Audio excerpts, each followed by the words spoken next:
No one. Literally no one. Absolutely no one. No one in the entire universe. Not a single soul. There is no one, and you are alone. Not just no one, but nothing. There is nothing. It may seem like there is something, but there is actually nothing.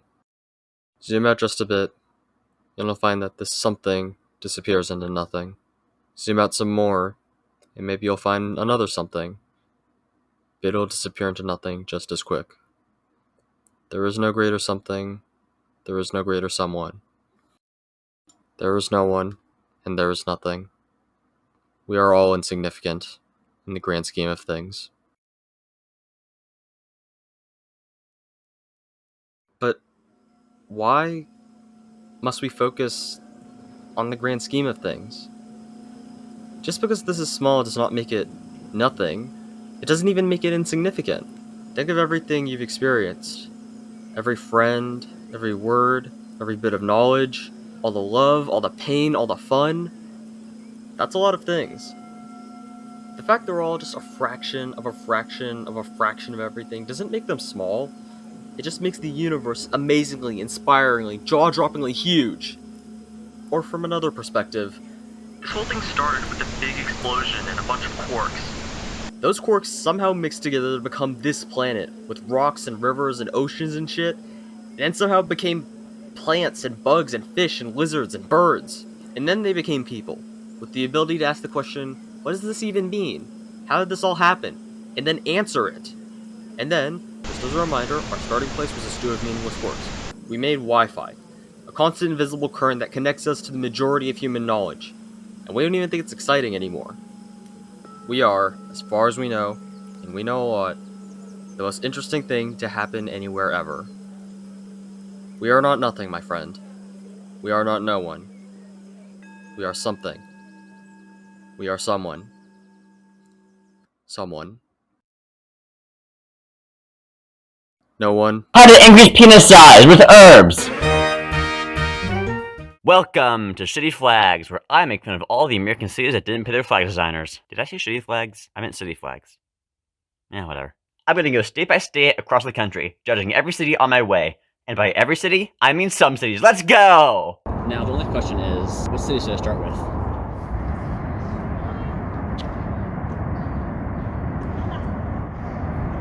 How about that one? Portland! It's got a great flag. It used to have a bad flag, but then some guy got so mad about it that he made the city make it better. Thanks, some guy. I honestly really like this flag. It's unique, but not inorganically so. It's a bit off-center, it's green, all just like Portland. It's really my favorite flag in the entire country. I'm not biased. Hopefully this good design carries over to Gresham next door. Okay! This is what we in the industry call a seal on a bed sheet. Oh my god, what are you doing here? Salem. It could be better, but it could also be Gresham. Is that the Oregon Capitol building? Or the gesture I want to make of this flag? Let's see, there's gotta be a good flag around here somewhere. Bend! They got 3 mountains. Checks out. Albany. Very proud of the fact that you have paved roads. You know what? I'm proud of you too, Albany. Let's see what your next door neighbor has.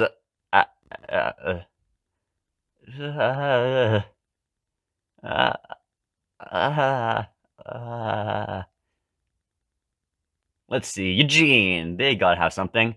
I stand corrected. Eugene. Hello, Eugene. You're a bigger city than Corvallis. You've got the better college with a better football team, and people outside of Oregon are slightly more likely to recognize you exist. But somehow, they're beating you in flag design. And they have this. Eugene. Okay, that's enough Oregon. Seattle. Huh, not bad. It's no Portland, but it's not bad. The guy in the flag isn't even just a generic Indian dude. He's Chief Seattle, the guy who invented Seattle. Good job. Overall, you get a 9 out of 13. Get rid of the words. Tacoma.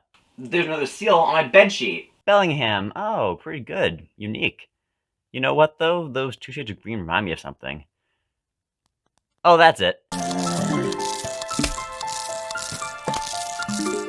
Yakima pulls no punches. We are Yakima. We are in Washington. We have apples. We were incorporated in 1886. We did not pay our flag designer. Spokane, pretty good flag. That's a very creative way to depict a river. But wait, are those 2 shades of blue? New flag alert!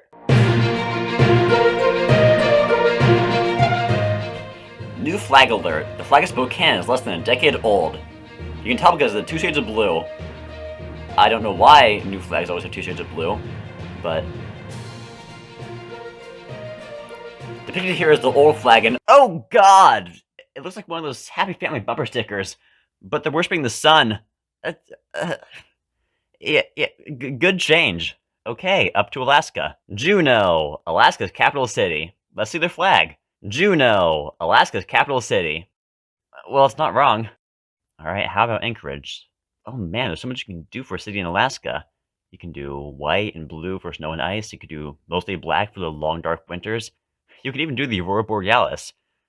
But you know what color I mostly associate with Alaska? That's right, bright, blinding yellow! Come on, a flag like this would look more fitting in Hawaii than Alaska. Honolulu, that was not an invitation. So many great Hawaiian symbols you could have used, and you made another seal on a bedsheet. This is getting excessive. Come on, there's gotta be a good city flag somewhere on these islands. How about Hilo?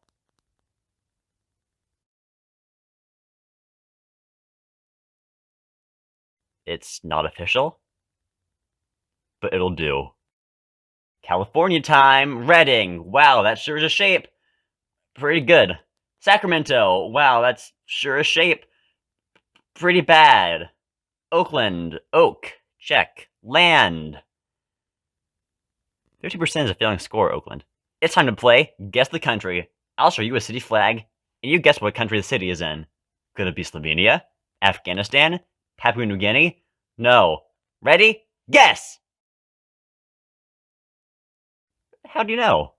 I kid. This is Fremont, California. Based on the banner of General Fremont. That's a pretty cool connection. Let's see the banner of General San Jose. That guy had shit taste. What does the flag of Monterey look like? Related question. Do I need to put a seizure warning on this video now? I don't even know why I have a hard time looking at this flag. It's really simple. It gives me a headache. You guys have that cool aquarium, right? Just put a sea line on there. Much better. Why can't you be like that guy? Free snow? Don't mind if I do! I knew nothing about Fresno before looking at this flag, but now I know that they're like ugly shades of brown. It's LA, baby. They got Hollywood, they got sunshine, they got trashiness. Oh, so much trashiness. Let's see the flag. Green, yellow, red seems pretty Mexican. I like it. Ooh, zigzags. Very nice. Very unique. And, a seal. Really. Come on. I can think of at least a dozen better things to represent LA within a boring-ass seal. Look!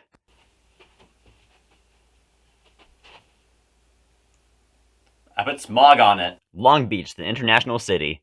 Really? Alright, let's count how many nations Long Beach is in. Ready? 1. It's not that long of a beach. Alright, here's the flag of... Wait, what is this? The words on the seal are too small for me to make out. Oh! It's the flag of the city of Anaheim, founded in 1857, of course! They actually recently adopted a new flag with 2 shades of blue. See what I'm talking about? San Diego. It's boring and bad. I think that's all for California. Oh wait, I missed one. San Francisco. That's right, let's do the flag.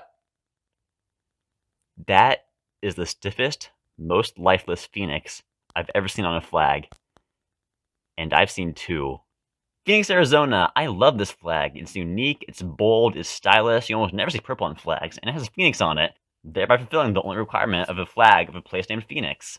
Phoenix's suburb Mesa, though, has everything I associate with Arizona. Sun, desert, hot, cactus, John McCain. Look closely, he's there. And Peoria, oh wow, that's really cool. It's inventive and really unique while also looking really, really good. Good job, Peoria. Man, Arizona has nothing but great flags. I wonder what Tucson's flag. Okay, that's enough, Arizona. Nevada time. Let's start with Reno. Oh, that's a nice flag. The sun setting over the Sierra Nevada is very nice. But wait, 2 shades of blue? This flag is from 2018. Let's see the old one. Reno! It's here! That's where Reno is! Reno! Alright, let's see Nevada's other city. It's Vegas, baby.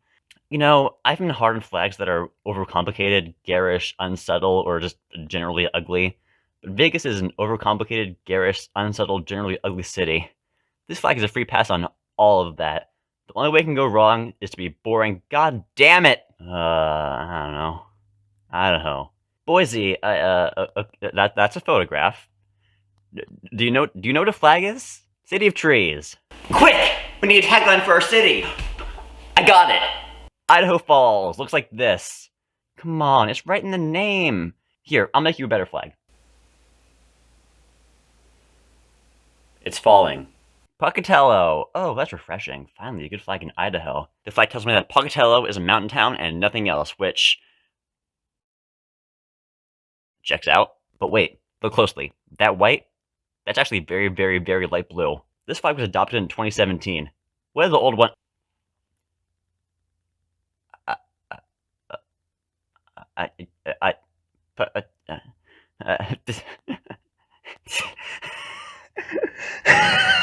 Proud to be Pocatello. Trademark. Copyright, Greater Pocatello Chamber of Commerce. They had to put 2 copyrights on us. No one would steal it. Nice spray can effect, Pocatello. And yes, the black border is part of the flag. So why wouldn't it be?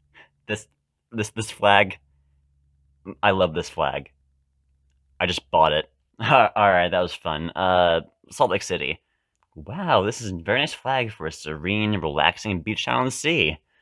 The only problem is, it's Salt Lake City. I'll just cut the 2 blues bit and tell you this is a new flag. It's from 2020. The old flag was bad, but it looked like Salt Lake City, damn it. Sky blue and white are just not the colors I associate with Salt Lake City. But I've never been there, so I'm just gonna shut the fuck up. Utah only really has 1 city, but Provo, just for fun. And this flag looks like a corporate logo. Synergy, how to relate to a corporation. Do you approve of us? We approve. I mean, it could have been much worse. Because it was. Huh, it's nice to see a town in Utah being so supportive of queer rights back in 1989. And drop shadow rights? Oh boy! Montana doesn't really have cities, but Helena, Guardian of the Gulch. That's what they called me back in high school. Butte. Okay, this is not good.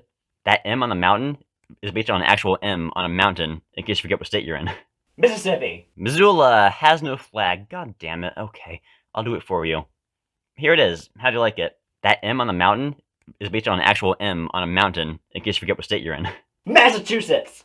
Alright, going south, past this rip in space-time, we reached Colorado. It's got a pretty good flag, so let's check out Denver. Aw, they match! Pretty good flag. It's no Portland, but it's at least a Mesa. Let's check out Boulder. Oh, it could have been so good. They just need to get rid of the weird, small, Cooper black label and replace those lines with, I don't know, a boulder? Aurora could have been worse. Wait, what's this? Aurora lesbian? Okay, it's just an alternate lesbian flag. It's really pretty. Aurora, just take this flag. Just buy the rights from Lesbians Incorporated. Fort Collins, yep, that sure is a flag of Fort Collins. You can tell because it says Fort Collins on it. Wait, is Fort Collins a city or a fort? It's a city! It's a city! Colorado Springs, not bad, but I do have a better idea, though, based on your name. Okay, maybe yours is better. Alright, New Mexico. I know this is about city flags, but I've got to draw your attention to the New Mexico state flag for a second. It's really good, but turn back the clock to 1915, and yeah. Just imagine if all flags were like this. Alright, I'm all flagged out for today, so let's do one last city. Santa Fe, never mind, it's boring. How about one more? Okay, one more. Albuquerque.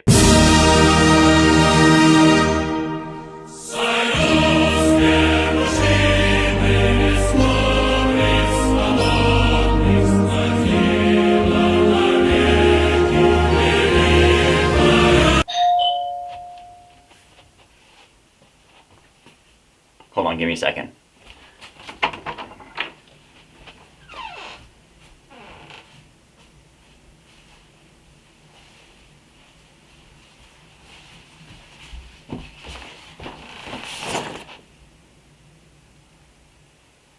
It came. Last year, I saw a video that would change my life. The video was Catch Playing the Shell Game by the YouTube channel Funny Tunes! And yes, you do have to yell it.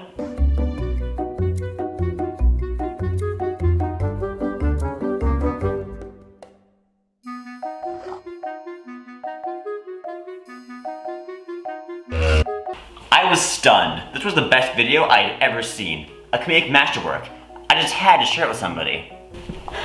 But I can't do it all alone. So I've enlisted the help of the very friend who showed me the video in the first place. Please welcome comedy expert, world-renowned television critic, second funniest guy in this room, Matthew Alamode. I just flew in from Chicago and boy are my arms tired. Comedy genius. I'm Matt. I've been a close friend of Henry's for 4 years, though I prefer to think of him as one of my disciples. We met online and bonded quickly over our love of cartoons, which we both wrote about in different dark chapters of our lives. And now, for some reason, we've continued to be friends. I don't get it either, but he's a really cool and talented guy, and he asked me to be part of this video, so I said yes because money is money. Keep him coming. I'm also the progenitor of Henry's immense love of funny tunes, having introduced him in August by way of Two Dancing Cats. From there, feelings blossomed and intensified to the degree that Henry would text me out of the blue with passionate thoughts every time a new video dropped. I never asked for any of these, but I accepted them. Eventually, we decided to share a love of funny tunes with the world. So welcome to our breakdown on why Cats Playing the Shell Game is the best artistic work of our generation.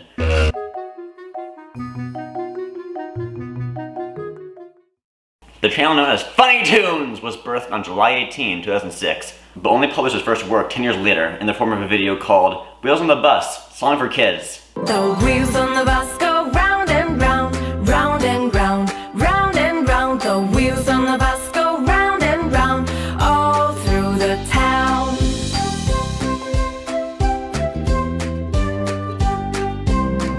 Looking at this, you can definitely tell it was artist's early work. There is not a cat to be seen, and compared to Funny Tunes' later refined art style, the art style here is all over the place, featuring realistic humans, blocky cubist trees, and strange two-dimensional animals. Cartoons that mix art styles are never good. And yet, you can still see hints of the genius that's yet to come. The way this boy moves, the way this empty, self-driving car changes lanes to attempt insurance fraud with a bus. It has tones of the surreal, understated comedy that we all know today. The artist behind Funny Tunes is very secretive about their identity, preferring to work in obscurity rather than being lavish with praise. However, in their YouTube About page it says, created by Alcor. One image search for Alcor and... Yeah, that's about what I expected. He reeked of unwashed sweat and other odors best left unsaid. Anyway, Funny Tunes' career-defining video was posted 2 months later, titled Baby Playing with Cats, and I was surprised to learn that this is a horror film. The video involves a dead-eyed baby picking up cats and placing them on a physics-defying perpetual motion machine, as a disembodied voice that I can only assume to be God calmly keeps track of the baby's victims. 1 cat, 2 cats, 3 cats.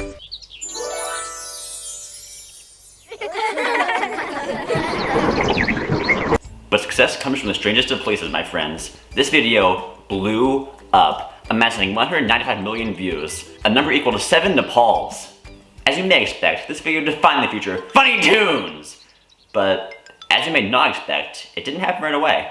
Of course they followed up their success with more cat-based videos. They'd be foolish not to, but they were nestled in between other videos, showing that Alcor still had a creative vision that needed to get out. Funny Tunes went through a dinosaur phase, a demon baby phase, a vehicles phase, and even a soft body Tetris phase.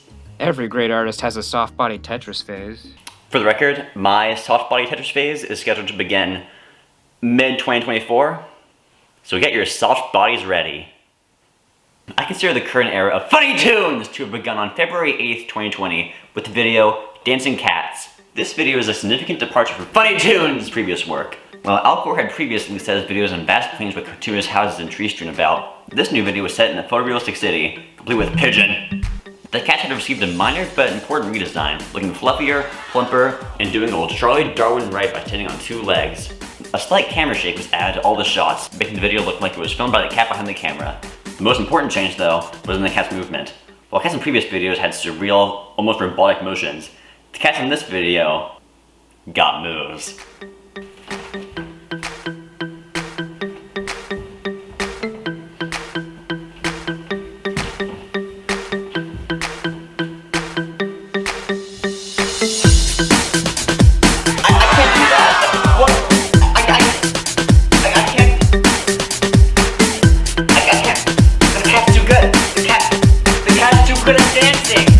From there, it didn't take long for this winning formula to take over the channel. Cats dancing in popular styles, giant cat, kitten and donuts, 2 dancing cats, and of course, Cats Playing the Shell Game, all follow the style, and all were just as amazing. Around this time, Funny Tunes rebranded to VidiCat, and indulge me for a second. If you ask me, which you didn't, but I don't care, The rebrand from Funny Tunes to VidiCat was ill-advised. You hear me, Al Gore? Ill-advised. Here's why. Funny Tunes, it's descriptive, it's to the point. What you see is what you get. Ask me what a funny tune is, Matt. What's a funny tune? Oh, it's this. It's funny, it's a tune, it's a funny tune. Yeah, ask me what a VidiCat is, Matt. What's a VidiCat? I don't know. I have no idea what a VidiCat is. What is it? I have no idea. Somebody tell me. Is this a VidiCat? No, this is a sock!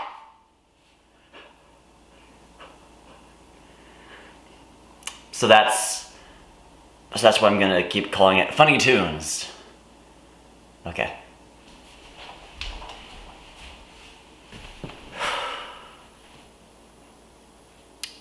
Anyway, it is my firm belief that we are in the golden era of Funny Tunes! Even though the channel has settled on a style for its videos, Al Gore hasn't stopped experimenting with his work. Funny Tunes experimented with YouTube Shorts in the video Cat Dancing Twerk, experimented with new species in Two Dancing Dogs, and even experimented with their art style in Small Monkey Dancing to the Music. And even though I prefer their work with the cats, I can always appreciate an artist trying to expand their horizons, which I'm sure to inform them of in the comments section. Ultimately, this is mere preamble to why me and Henry have decided to join forces. I think it's time to get into the nitty-gritty with Funny Tunes' magnum opus, Cats Playing the Shell Game. Matt.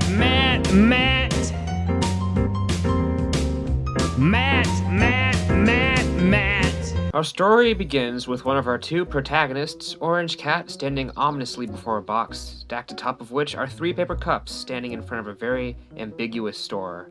I admire that openness to interpretation. Suddenly, Grey Cat approaches.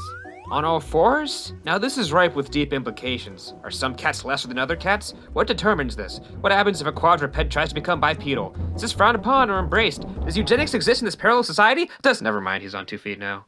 You know, despite watching this film every night before bed, it gives me goosebumps every time. Now that the two are formally equals, Orange Cat invites Grey Cat to a game.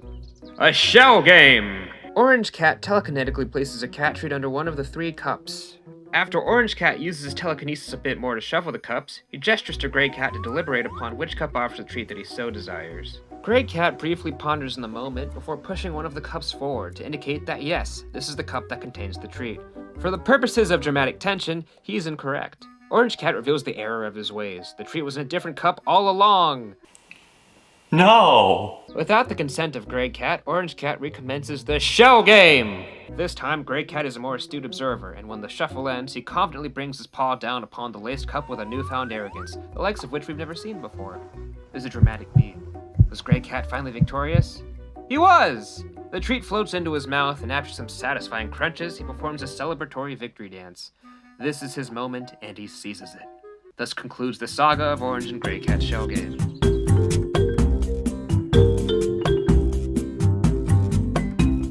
Something I find immediately striking about the cats is that, in spite of their vacant expressions, there's something very expressive about them. It manifests in the sort of movements that they make, which imbues the narrative of cats playing shell game with their distinct personalities. These aren't normal, boring-ass cats playing a shell game. These are highly intelligent, anthropomorphic cats who have a legitimate sense of the weight of the activity that they partake in. Orange Cat is a consummate showman, gesturing cockily to Grey Cat whenever he's done shuffling, and, when Grey Cat guesses incorrectly, really making a show out of his stupidity with a bow and a dismissive hand wave, his head ever so slightly cocked back in an act of pure, unbridled hubris. Grey Cat, on the other hand, is a figure of deep empathy. This isn't just because the video starts them on all fours, a clear indication of his status relative to Orange Cat. He's the participant in Orange Cat's game, and we want to see him succeed. It's also great to see how his confidence builds after his initial loss. Whereas the first time he makes his guess, he gives the cup a simple push, the second time indicates that he already knows he'll be triumphant. Note the very subtle circling of his paw as he prepares to bring it down upon the cup, soaking in all the drama of the moment. He's also got, as both me and Henry have alluded to several times, some sick-ass dance moves. I also think that Cats Playing the Shell Game has a particularly keen ear for sound design, which goes unheralded in the grand scheme of things.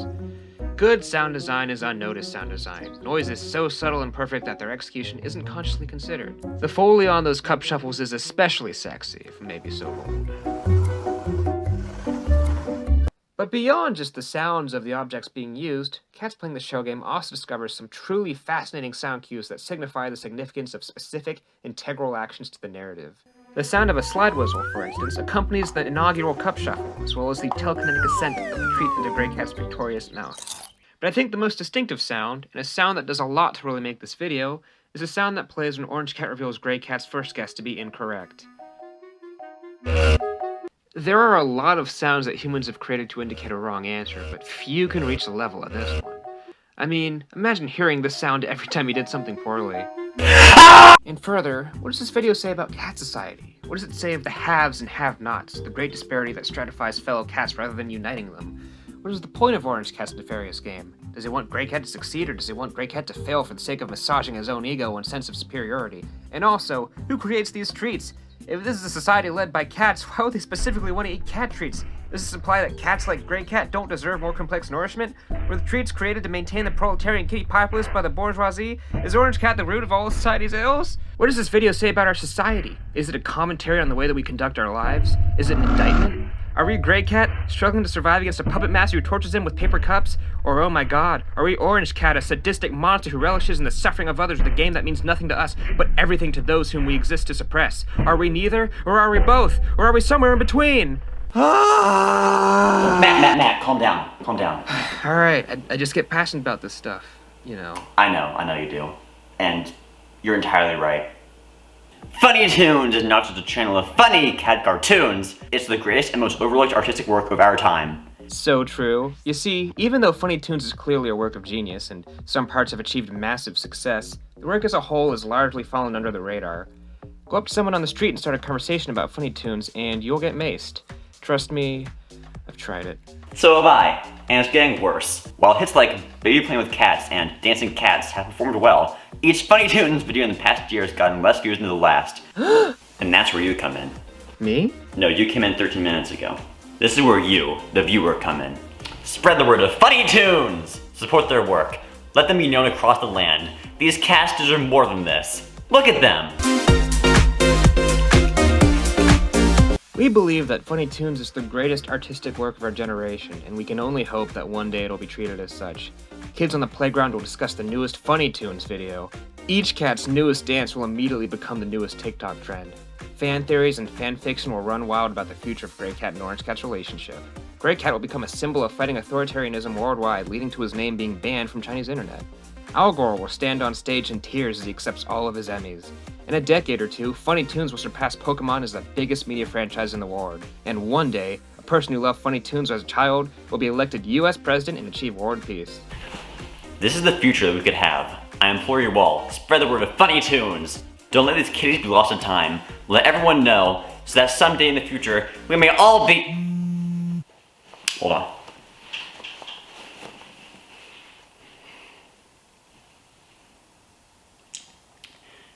Do you ever realize that you've peaked? That right now is the happiest you'll ever be, and it's all downhill from here? It's very melancholy. Funny Tunes replied to my comment.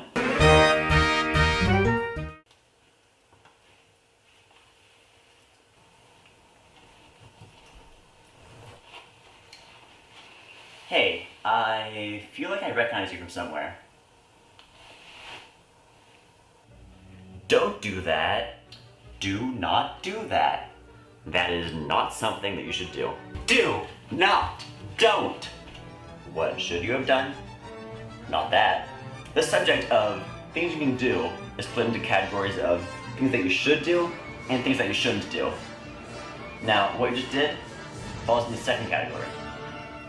Well, hey, the results came back on that test you took about whether or not what you just did is something you should do.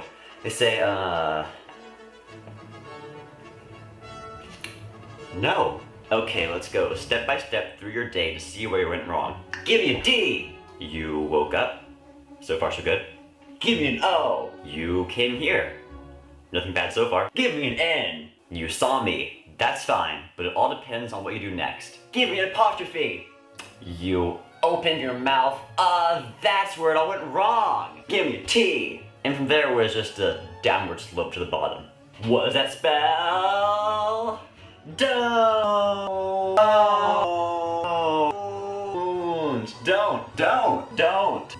Don't. I said you look familiar. Oh, huh, that's cool. IHOP, I love you. Don't ignore me, IHOP. I'm leaving you for Waffle House. Hey, Waffle House, I have a question. Hello? Hello, at Waffle House Official, I have an inquiry. Will you marry me? You're breaking my heart, Waffle House. Hey, Denny's, I have something to ask you. It's okay, I can wait.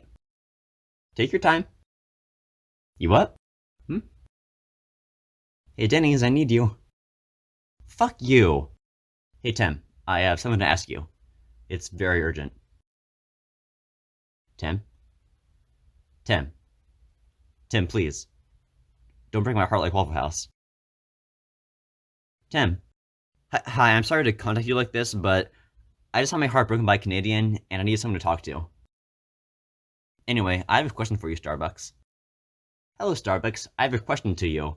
It pertains to your coffee, and you should respond. Starbucks, I think your coffee is pretty hot, if you know what I'm saying, wink wink. I mean, obviously it's hot. Why would you sell cold coffee? Starbucks, will you talk to me if I show you my dick? All women are the same. Hello, Duncan. Hello, Pete's. Hello, Krispy Kreme. Hello, Original Pancake House. Hello, Cinnabon. Scene. Hello, McCafe. Hello, Dutch Bros. Hi there, how can we help? Oh my god, you don't believe how long I've been trying to contact someone like you. Anyway, I have a question. How can we help, Henry? Dutch Bros, ever since you responded to my DM an hour ago, I've known it was meant to be. I can't stop thinking about you. Whenever I imagine my future, you're always by my side. The truth is, Dutch Bros, I am madly in love with you. Will you marry me? Please? I'm so happy you feel the same way. The wedding's on Tuesday.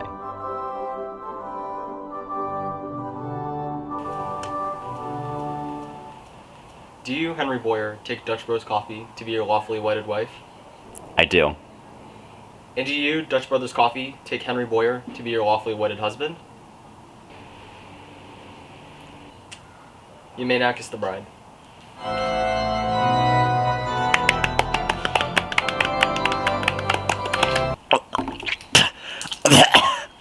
I hate coffee.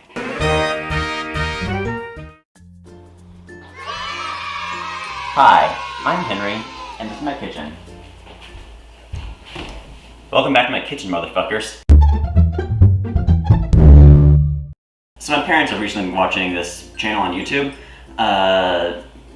You gotta explain it. A married couple who cook lots of Italian food, and they show you how to do it, and they're also funny. Mm-hmm. And Dad, you're also here. Yeah. So anyway, sometimes they get sponsorships. And when they do sponsorships, the company sends them an appliance so that they can test it out and tell their viewers about it. And they got a lot of really good appliances. And my parents got jealous, so they told me I should do some more cooking videos. So I obliged. Today, I'll be showing you how to make a grilled cheese sandwich in just some amount of easy steps. I'm not very good at cooking, so I'll just get some ingredients out of this fridge. I'm not going to tell you the name of the fridge or who made it because they haven't sent me money or a better fridge. If you're watching this and you make fridges, send me money and a better fridge, and I'll tell all my 57 subscribers about your fridge. Cheese, bread, the two ingredients to grilled cheese. Who would have known? So most people will tell you that you don't need to use a toaster for grilled cheese. You just put the bread and the cheese on the stove. But I want a toaster sponsorship, so fuck that. Alright, this may be a bit of a convoluted way to make a grilled cheese sandwich, but it'll be good. Probably. So put 2 slices of bread in the toaster, push it down. It's a fucking toaster, you know how it works. Alright, so I'm placing the cheese. After this, basically done. After the bread's out of the toaster, we just put it on the stove and we're basically done, right? I think you need to use more appliances. Why? I already used the toaster. You want more appliances, more sponsorships. Okay, I'll think of something. Alright, so the bread is done toasting, but you know what? In this kitchen, we like to experiment a little bit. We like to test. It's America's test kitchen, that's what they call it. I'm the bald guy. So... Christopher Kimball, you're Christopher Kimball. The bald guy. Yeah. Okay, So, we're going to take the cheese over here to the microwave, this microwave that you may want to sponsor us. And we're gonna put this into here. We like to have the cheese pre-melted. It's an experiment, okay? All right, now we're going to take this kettle and just open it up and put some water in it. You might ask, hey Henry, why do you need a kettle for grilled cheese? That is a very valid question. And then, how do I turn it on? You put it on the little base thing and you push that down. What? You have to put it on the little base thing. It doesn't work without the little base thing. Push it down. Uh-huh. Is it on? Yeah. Okay. Alright, so we'll get the cheese out of the microwave now. Done 30 seconds. Yes. Perfect. Alright, now we've got the blender. The very important blender that you need for every grilled cheese. So we're gonna plug in. We're just gonna wait for the water to boil and then magic happen. It's getting cold, I'll just push it back down for now. Alright, so now we take our trusty blender, take the top off, water's still boiling, and we gotta sort of scrape the cheese down. Scrape it on down into the blender. Just like that. Wow, you really don't know how to cook. You're the... Fuck you. You gotta wait for the water to boil. It's very important for grilled cheese that you boil the water all the way. All right. That's done? Now it's done. Alright, so I take it off. Yep. Alright, and just pour some boiling water with your cheese into your blender. It's an ancient Vitamix from the 70s. Alright. You could use a new one, Vitamix. Alright, so this next part is very important, so listen closely. You want to... very closely. You want to do it very much, and a lot, and yeah. Alright, so then you should be good, once you got all that. Alright, so now you just pour it right in here. Doesn't that look appetizing? That's a cheese smoothie and a milkshake. A milkshake? Okay. Or not a grilled cheese. Okay, it's not grilled cheese yet because there's no bread. That's the one reason. Okay, so now I think we just take the bread, put it on the stove, put this in between it, and then we have something resembling a grilled cheese, right? That's your story. You should stick with it. Okay, are you sure you don't want any more like sponsorships or appliances or anything? Oh, I yeah. should not have asked that. Fuck. Use all the appliances you can. We want free stuff. Okay, Dad, can you talk some sense into her? Yeah, do it. Alright, what else is there? Alright, so we got this trusty thermometer here. We're going to take the bread out and make sure that it is the correct temperature.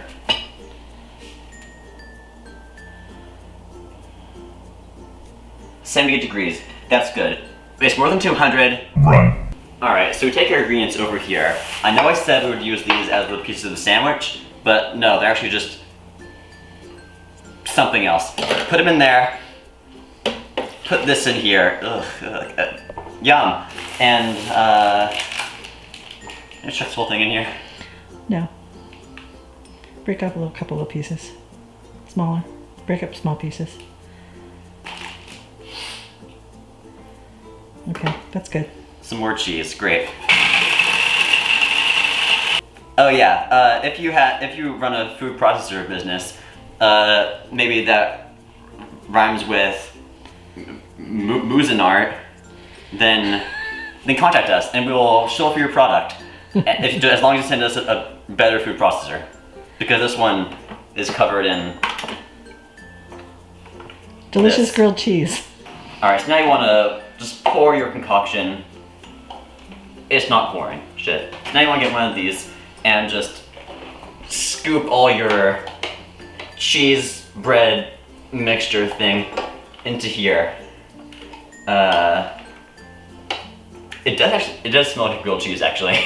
Does it? It's got the right ingredients in there because we're making grilled cheese the perfect, correct way.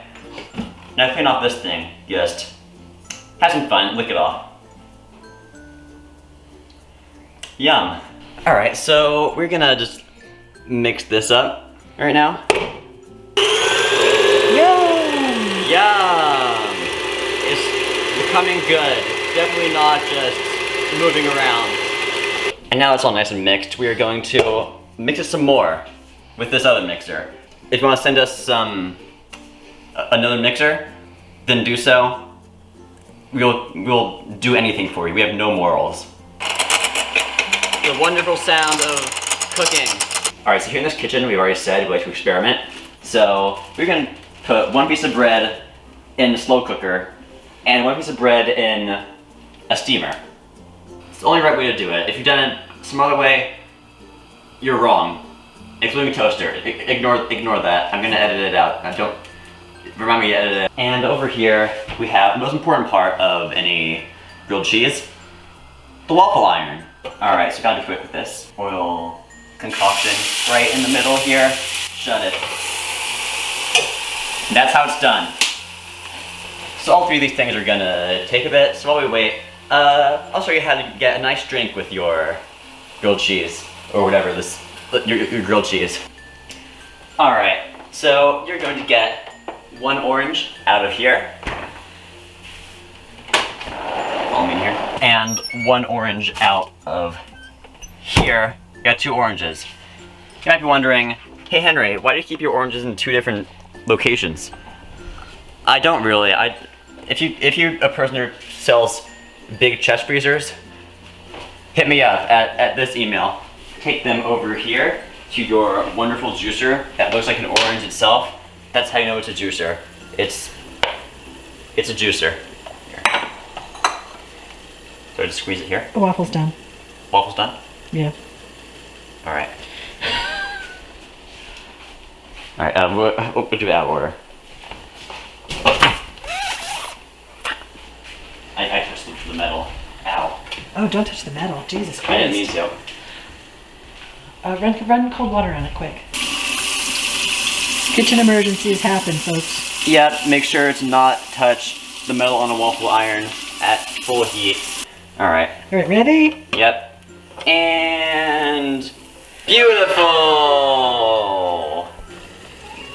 Push down here. Just get it in there. It's not on.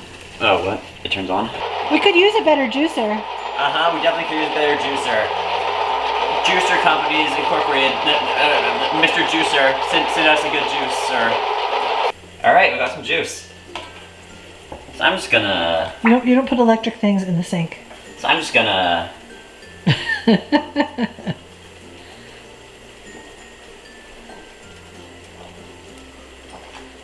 God, I thought I'd get some of that too.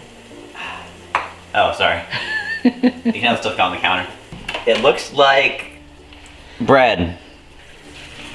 It looks like bread. I'm kind of impressed by how much like a waffle it looks. Yeah. You want to taste?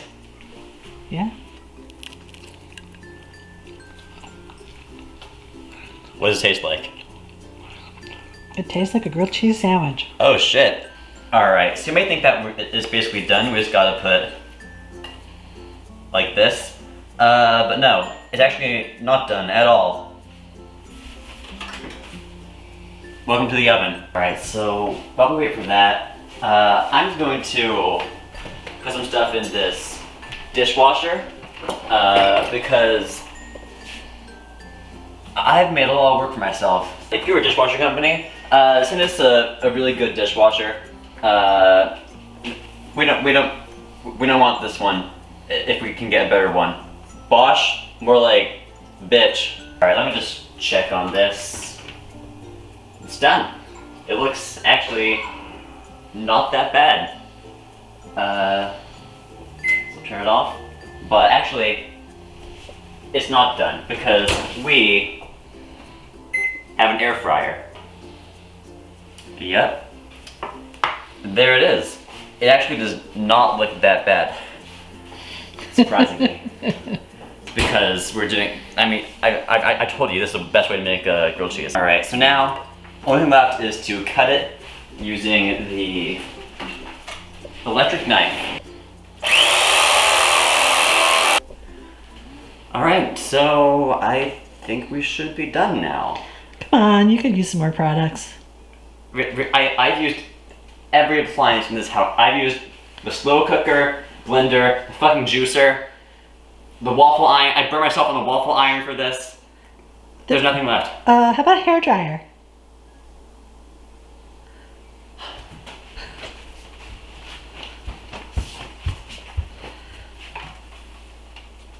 Hair dryer.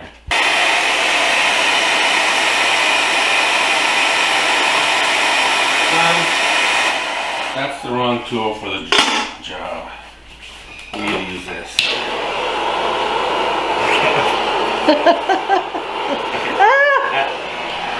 Okay, turn it off. Okay, that kind of scares me. Just for safety, where's our fire extinguisher? We don't have one. We don't have a fire extinguisher. No. We should have a fire. If you make fire extinguishers, so I think now it's actually done, right? It's done? It's done. It is done. Okay, good. Now I have to eat it. Actually, you know what? I mean, if you guys have been so into the sandwich and the process of making it, maybe you guys should eat it too. Alright, not yet. Welcome one all to our fancy lunch where we're having only the finest grilled cheese using only the finest appliances. Unless you sell appliances and you have better ones, if you do, then send it to us. They're probably better. So yeah, nothing left to do now except eat the grilled cheese. You know, honestly, it's not that bad.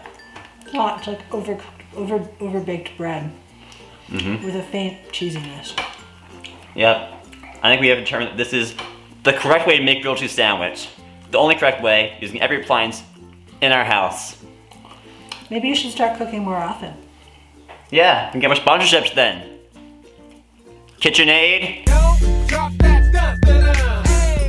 Hi, welcome back to welcome back to City Flags, where we make fun of local governments for shirking their vexillological responsibilities in favor of silly things like governance and serving the public. We've already covered the western states, so Midwest. The Great Plains states think they're the Midwest, and that the Great Lakes states are their own thing. The Great Lakes states think that they're the Midwest, and that the Great Plains states are dumb and stupid. People who don't know geography might think that the Midwest is right to the west of the Mideast, but nope, that's Cyprus. As someone from the West, you're all Midwest, get over it.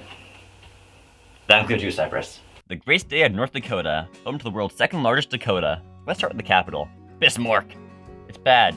Guys, your star is leaking. What an awful start. And it's only the second most heinous flag that comes up when you Google it. With that as our baseline, I can't imagine Fargo being much better. Actually, nah, it still sucks. The design is solid, but why do you leave it out in the sun? You know how basically every flag in the world uses bright contrasting colors to make their design pop and make it clearly visible from a distance? Fargo uses grayish blue, faded yellow, and an off-white. Here, I'll fix it. Maybe South Dakota's better. Pierre, no. Oh, mother, you're back? Sioux Falls. Oh, wait, that's actually pretty good. I like the falls.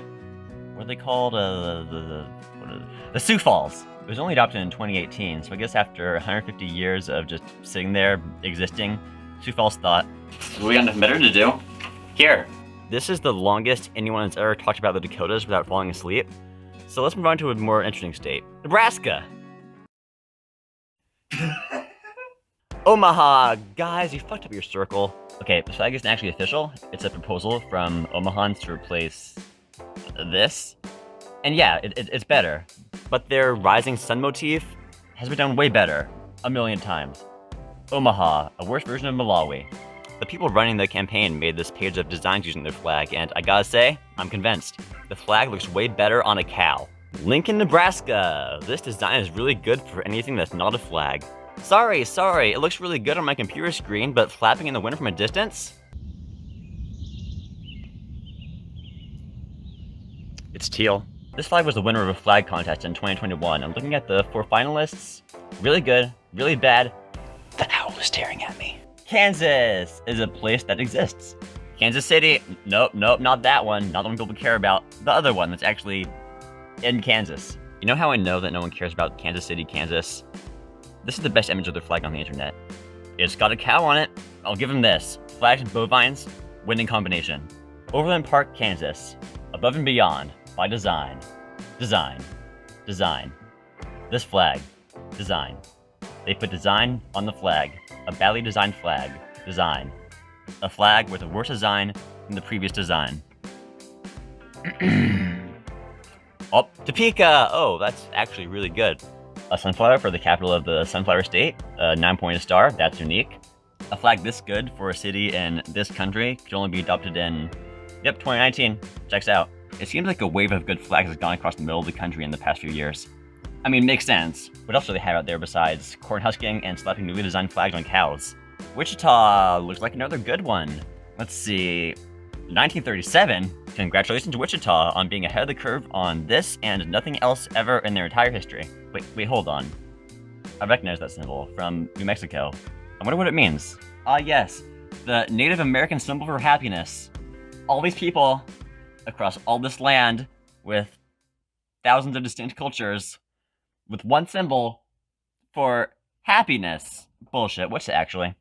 Okay, so it's actually a sacred symbol of the Zia, representing the sun, which is why it's on New Mexico's flag, because that's where the Zia actually live. No relation whatsoever to Wichita. Wichita. Did you use a sacred symbol from a marginalized group just because you thought it looked cool without caring to understand the actual meaning and cultural context behind it? Wichita. I am in misery. Kansas City, the actual one. Okay, so you start with the French flag, even though you were founded 50 years after the French left. Makes sense. Then you add this symbol, which I actually really like. It's a fountain. Kansas City is apparently called City of Fountains.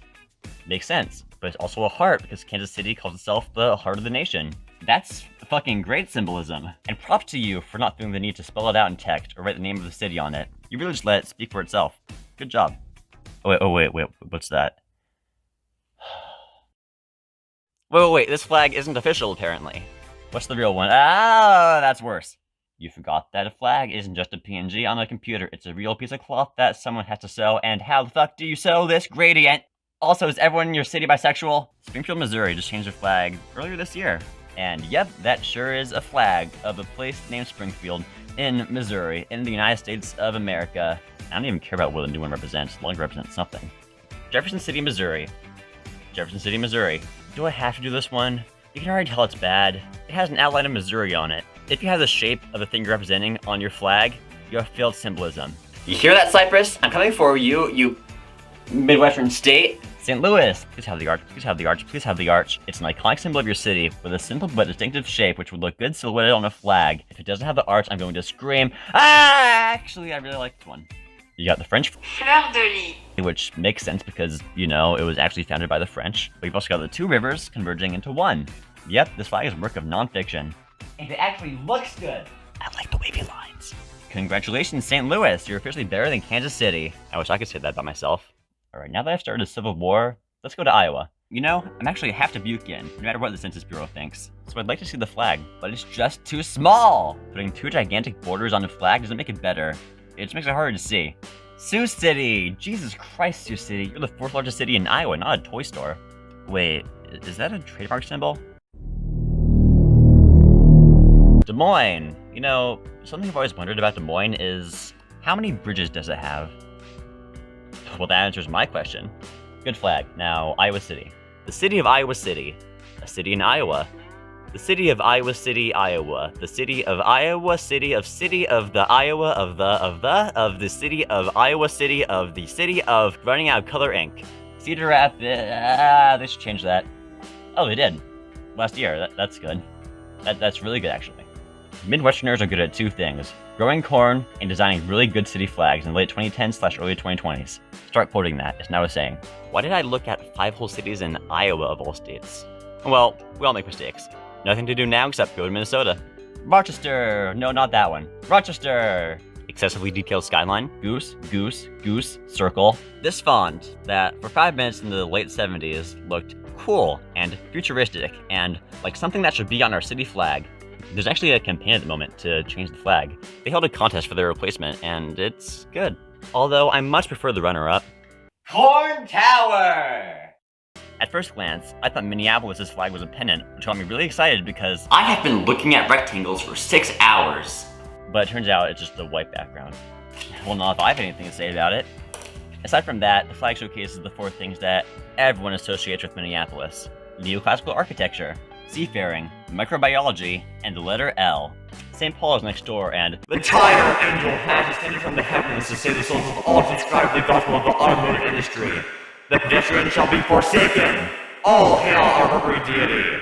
The angel's name, Paul. Duluth has a new flag, adopted in 2019. All hail Duluth's new flag. Guys, I just did the all hail bit. Try to keep up, perfect Duluth day. Wisconsin time, let's start with Green Bay. It looks like something you find wrapped around a water bottle. Look, I get that your football team is your entire civic identity, but putting it on your flag is just tacky. So, if you know anything about American city flags, or let's be honest, if you watch this TED Talk, then you know what's coming next. Milwaukee! What should we put on our flag? Okay. Wheat, baseball stadium, a giant gear, buildings, a racist caricature, a blue-collar worker with a genie lamp, a better flag, another better flag, a boat, honestly, a third better flag, church, 4 numbers, a bunch of birds. I added Waldo to the flag. Did you even notice? And as if they hadn't made the most recognizable for all the wrong reasons flag in the Midwest, they just had to put their name on it too. Luckily, the people of Milwaukee have come up with a better flag, representing the sun rising over Lake Michigan. It's pretty, and people have started adopting it, putting it on things. The people in charge of the city seem more hesitant though. This has not been an inclusive process in my opinion, he said. I have significant portions of my district, African Americans, that were not included and were offended by the design. It's the fucking sun. They also didn't like how the flag was similar to Reno's new flag, despite Reno's flag coming, after. It will look like we copied them. For me, that's an issue. More of an issue than this? I hid another Waldo. Try to find it. Alright, time for Madison. Alright, that's a pretty cool flag. I wonder what it represents. Oh, that's really cool. I like that. The flag was adopted in 2018, but it was only a slight alteration of the flag adopted in 2038. Let's look at that one. Oh, it's the fucking Native American symbol for happiness. Yeah, around 2015, the city started promoting its existing flag as a symbol of city pride, which presumably caused someone to go like, wait, it looks a bit less cool now, admittedly, but, you know, 1,062 miles is a long way. Time for Illinois, and by that I mean Chicago! Definitely the most famous city flag out there. And for good reason, it's rich with meaning. The blue stripes represent the north and south branches of the Chicago River, as well as Lake Michigan and the Great Canal. The white on top represents Chicago's north side, the white in the bottom represents Chicago's south side, and the white in the middle represents Chicago's west side. Sure. In the middle are 4 6-pointed stars, each representing an event in Chicago's history. That time we had a big fair. The other time we had a big fair. The time we built a badass fortress. And the time a fire destroyed the city, including aforementioned fortress. All 6 of the points on every star also represent some aspect of Chicago. Health, transportation, labor, etc. But when you have to come up with 24, you start having to resort to stuff like, hey, we were technically part of Virginia for 15 years, isn't that weird? Many Chicagoans regard their flag as the best flag of any American city, hands down, and it's a good flag. Have you seen Phoenix? They got a badass Firebird in their flag. I get it though. Chicagoans have a lot of pride for their flag. They put it on shirts, they put it on hats, they put it on cows, yes please! This flag inspires more local pride than any flag I have talked about or will talk about. And seeing as that's a flag's, whole purpose, you could definitely make the case that this is the best city flag. You could, but I won't. I'm a Portland boy. Right next door is Naperville. What the fuck is a Naper? It's a good enough flag. It's got a tree on it. Naperville probably has a tree in it. Moving on. Rockford is the largest city in Illinois outside the Chicago area, which is kind of like being the second most important person named Joe Biden. It's someone. Their flag is stupid. It looks like the logo of a venture capital firm, but there is an ongoing campaign to change it. They picked this as their replacement in 2018, and it's very pleasing on the eyes. I guess the old saying rings true. Midwesterners are good at 2 things: growing corn and designing really good city flags in the late 2010s/early 2020s. Peoria is also a city in Illinois. If your flag is too bright, the yellow is blinding me. You have the opposite problem as Fargo. Springfield, Illinois used to have a good flag, but then they got self-conscious and decided to slap their name on it. God damn it, Springfield. There's a reason most flags look like this, and not this. That's enough attention given to downstate Illinois. I don't really care about downstate Illinois. You don't care about downstate Illinois. And if you disagree, you're from downstate Illinois. Let's move on to a place everyone cares about, Indiana! Whoa! Draw 2 straight lines through the middle of the state and put the capital where they intersect. That's Indianapolis' creation story, and also what their flag represents. Pretty good. Pretty simple, but that's not a problem. Ukraine's flag is pretty simple, but everyone's going crazy about it right now for reasons I do not know and will now Google. Oh shit. Gary, Indiana, your flag is wearing suspenders. It's an ugly seal depicting a white person shaking hands with a black person. Pretty on the nose there. I can't say I disagree with the message, but I can say I disagree with the aesthetics. Your flag is ugly. Fun fact, before Pete Buttigieg lost to becoming president, he won at flag design. Yeah, he signed off on South Bend's new flag in 2016, replacing... It's a good flag. It really sends the message that South Bend is a town on a river. Evansville, Indiana. Why can't these seals leave me alone? Luckily, they're currently in the process of replacing it. Yeah, that's right. Get fucked! Wait, no, actually, false alarm. They put the process on hold because the people were mad that their new designs didn't have the town's name on it. Well, there goes all hope for Indiana. Michigan. Detroit, your flag has too many things on it. America, England, France, America again. City seal. It's got 2 women. City not on fire, city on fire, symbolizing how Detroit looks and how Detroit feels. This flag has some pretty good symbolism, with a teeny tiny problem that's fucking hideous. In 2018, some guy designed a better flag, then promptly stood in front of it, made the news, and gave up. It's a very sexy flag. It's a shame it didn't pick up more steam. Detroit, get on this. What else do you have going on? Oh yeah. Grand Rapids. You better have some Grand fucking Rapids on your flag. Nope, it's just another boring ass seal! Can you please have a less boring flag? What the fuck? Okay, so this is the official city flag, but apparently they use their city banner more often. One question. What the fuck is this? Just kidding, I know what it is. It's Pac-Man with blood-stained fangs. So this flag tells me that Grand Rapids is boring, and this flag tells me that it's fucking insane.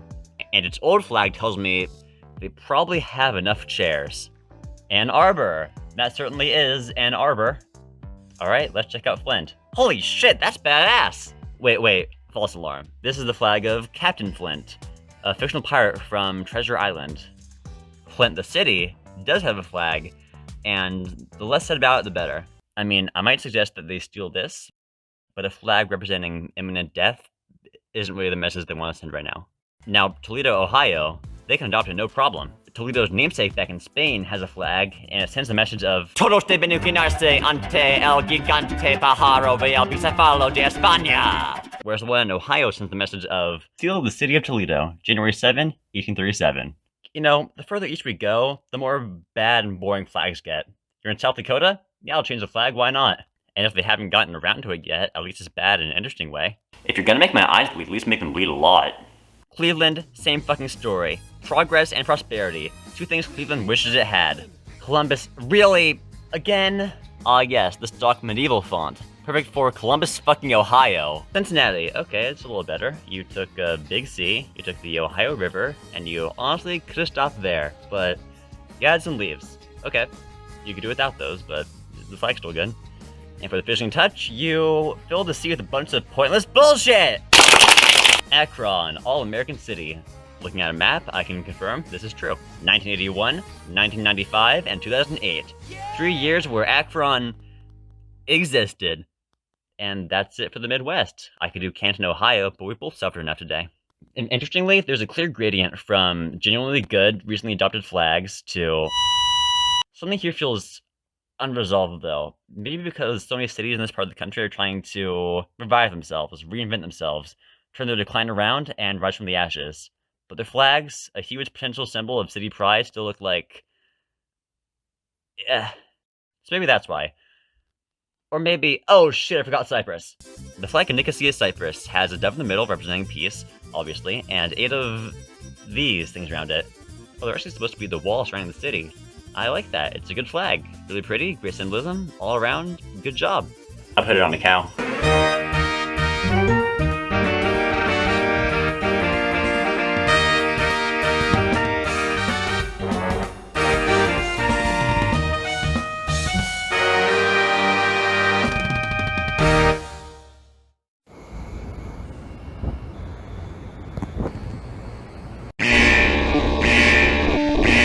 Sometimes I need to upload just a bad shitty video, so that my standards don't get too high for my videos, and I don't end up enjoying, and I stop enjoying making the videos. So I'm filming this bad shitty video. I'm filming this bad shitty video in my room at 1 a.m. with a fan going, and I'm not going to turn off the fan to make the audio quality better, because that would be raising my standards too high.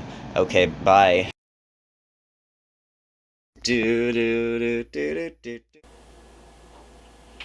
Hi, I'm Henry, and you caught me at a bad time. Hear me out. Ever since I popped out of the womb, my favorite color has always been emerald green. It's a good color. It's the best color. That's not an opinion, that's a fact. If I could replace every color with emerald green, I would. I even painted this canvas emerald green to show my love. Now look at this. That's forest green. Pretty good color, right? But here's the thing. I don't just like forest green. I like it more. You can't understand how big of a deal this is to me. My favorite color has been the only thing angering me at birth to me now. Everything else has changed. I used to wear white socks, now my socks are black. I used to like scrambled eggs, then I decided when I was 7 that I didn't like them anymore. And now I've been trying them again, and I sort of like them again. That's 2 changes. I don't even know if I'm 6'2" or 6'3". It changes every time I measure it. Emerald green is the last thing anchoring me to my identity. Without it, I don't know who I am. I've been doing this all day. Where the fuck are you? I need answers. I need someone else to tell me who I am.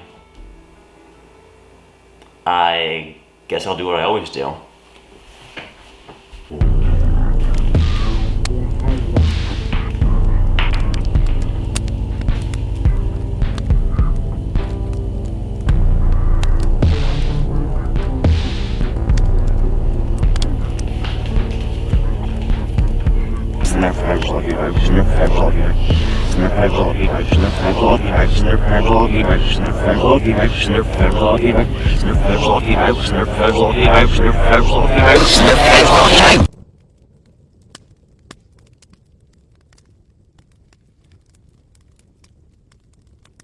BuzzFeed.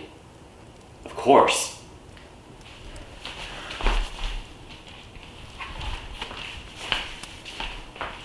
Thanks, Satan. So, this is the thing. Looking at the trending quizzes, this one in particular caught my eye. Out of all the things I define myself with, vegetable knowledge has never been one of them. I'll give it a try. Click on the tomatoes. Well, these look like tomatoes, but the label says they're Gettys. But so are the other 3. I'm gonna go with my gut. Yeah! Tomatoes! Click on the celery. Oh, this is the one from the thumbnail. Okay, judging by this, celery is green and longer than it is wide. So with that knowledge, I think it's the red one. Fuck! Click on the squash. Joke's on them, I click squash in my spare time. Boom! Click on the endive. What the fuck is an endive? That one. Well, apparently I was blessed with subconscious endive knowledge when I exited the womb. Corn. Oh shit, this is where it gets serious. This one. Can you blame me? Which one is rutabaga? Oh, I actually don't know this one. I gotta call in some help. Hello, this is Safeway. Which one is rutabaga? Bottom left. Thanks. I'm bad at my job. Click on the kale. These are all leaves. I can't tell leaves apart. One time I stuck a maple leaf in my mouth thinking it was a cabbage. Click on the cabbage. Fuck! Wheatgrass. This one's wheat colored. This one's grass shaped. This one. You scored better than 12% of test takers. Finally, I know who I am. I am bad at recognizing vegetables. I'm gonna try another one. Want to know if your lover is cheating on you? Just design a donut and I'll tell you. Okay, but are they cheating on me? What kind of donut? Regular, cake, filled, or other? The 4 horsemen of the apocalypse: apple, lemon, jelly, and Boston cream. What topping? Other. You know, I like to enjoy my donuts at a wedding party and a Dunkin' Donuts beachside roller coaster in Italy on dinner date for 2. So I guess that would be... I'm the one cheating! How is that possible? Okay, so none of these so far have given me any sort of idea of who the fuck I am, but I have pretty high hopes for this next one.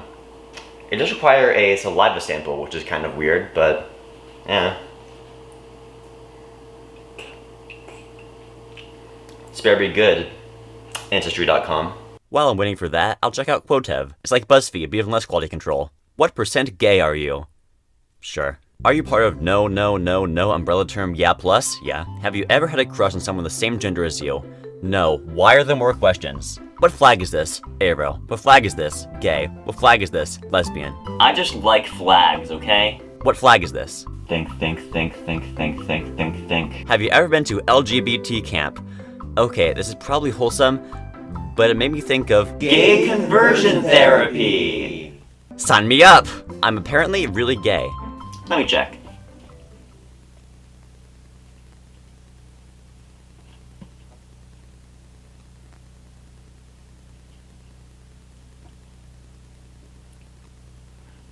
Nope. How much Korean do I know? 안녕하세요. Kim Il-sung. Apparently, I am more than a quarter there. Are you racist? I've always wanted to know.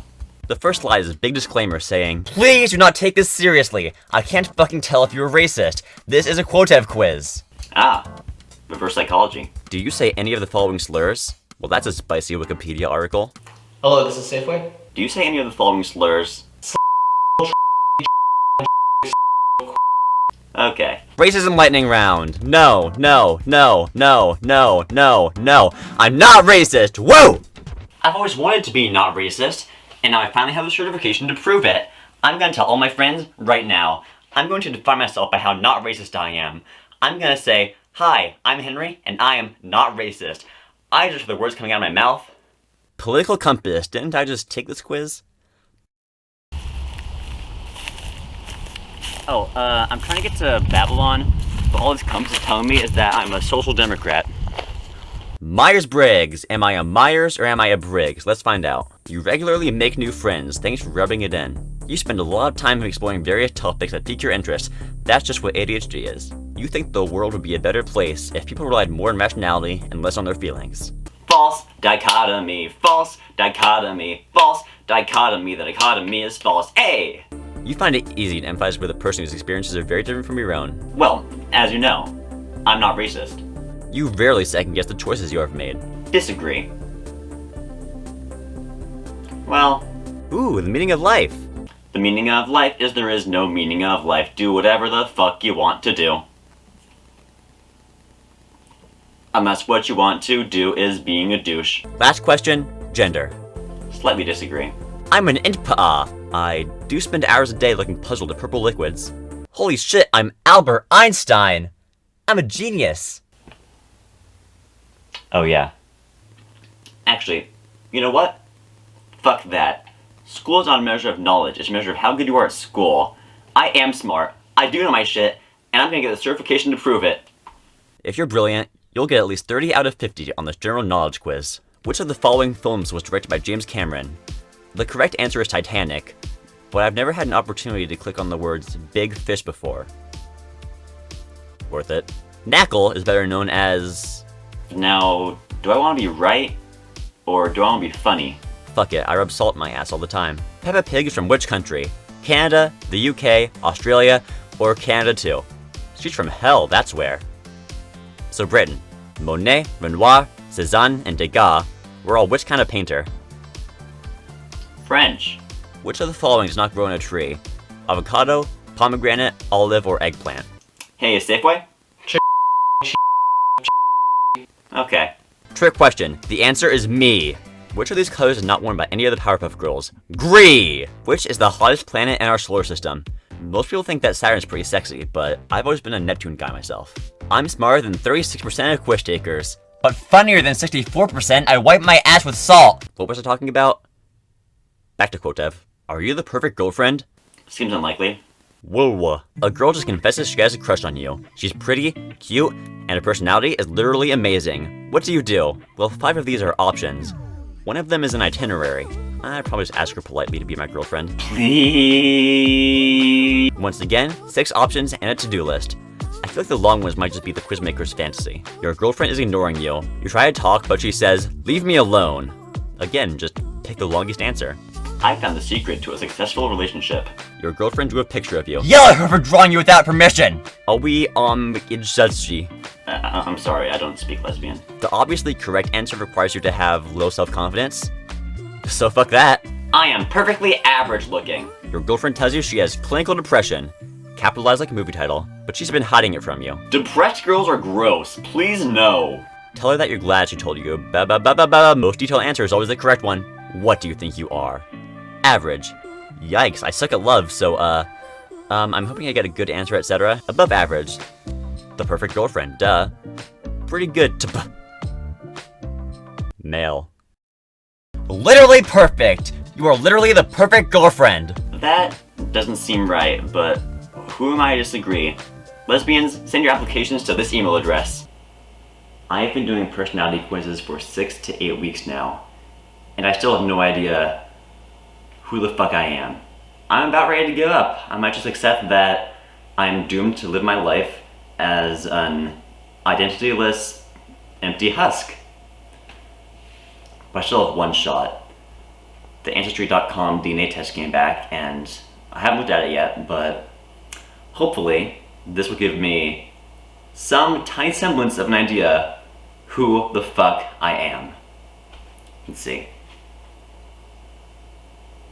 Oh, yeah, that works actually. That's good, that works. I'm white.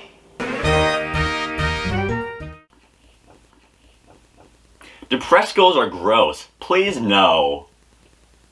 Depressed girls are gross. Please no. Depressed girls are gross. Please no. It's a me, Mario. It's a me, Mario. Oh, I went to do Wario voice there. Ah, it's a me, Wario. And I'm come to take your gold and all your garlic, and also I've come to take your rights. I'm going to outlaw straight sex. No more sex between a man and a woman. Only gay sex allowed in Wario's America. Ah ha ha ha ha ha ha. I am Wario, and I am going to do all that. I don't know why I announced that I'm going to do more. That's all I'm going to do. I am Wario. Waluigi time! I am going to outlaw... I'm going to outlaw Luigi. He's no longer allowed in my America. Waluigi time. Luigi is going to be executed. Capital punishment on January 18th, 2024. That is his date for execution. I'm Wario. No, fuck, no. I am Waluigi, not Wario. Oh no, I'm a Luigi, and I'm going to get executed by capital punishment on January 18th, 2024. Mamma mia! That's not my catchphrase, that's Mario's catchphrase. It's me, Mario! No, that's not Mario's voice. I can't. Mario's the highest voiced one. I can't go there. That's not up which my voice can go. It's me, Mario! Actually, that wasn't that bad. It's me, Mario. I'm going to run for president, and I am going to give a presidential pardon to Luigi, my brother, because he did nothing wrong. Yahoo! What the fuck am I doing? Mario, you fool! There is no presidential election between now and January 18, 2024. You cannot pardon Luigi. He is doomed to capital punishment under the legal system. Ah ha ha ha.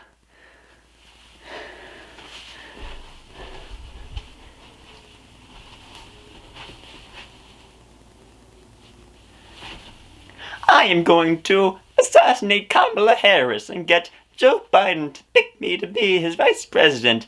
Then I'm going to assassinate Joe Biden. Ah ha ha! That's exactly what Mario is all about. Presidential assassination and vice presidential assassination. This is all a sketch. Don't come after me. FBI, CIA, whoever is the job to keep the president from being assassinated. It's not me, it's Mario. Mario's gonna assassinate the president, arrest him. Wait, if there's no presidential election between now and Luigi's execution date, then how are you going to execute Luigi? You're not in power at all, and he is not currently on death row.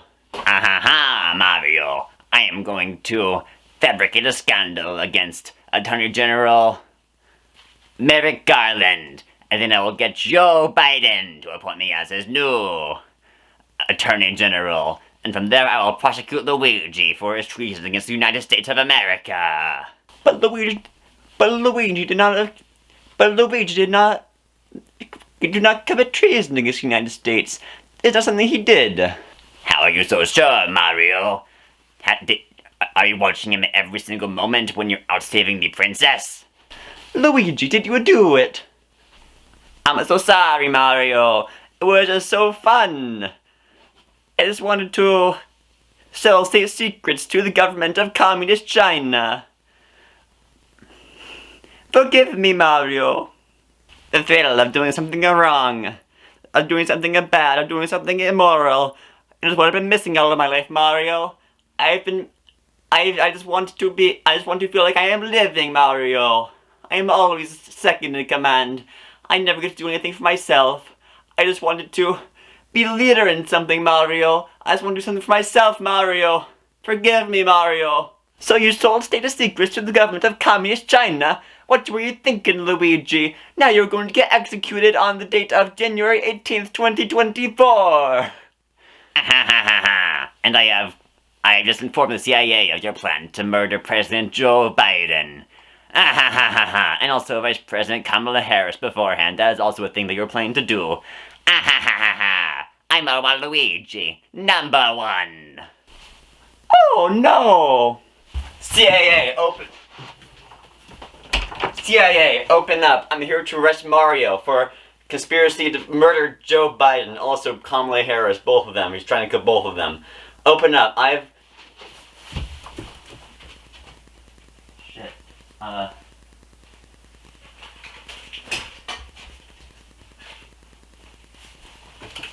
I have a gun.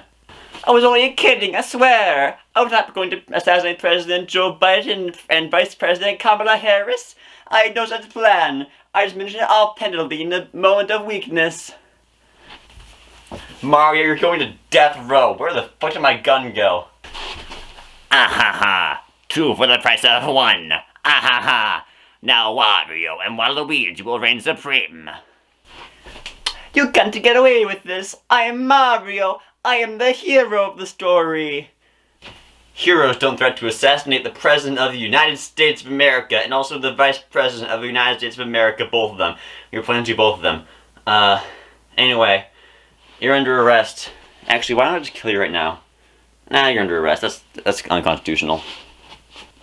You got to do this to me. I don't have a wife or kids. I have a brother and a dinosaur. Sure you do, buddy. Sure you do. Mario. Get fucked, Mario.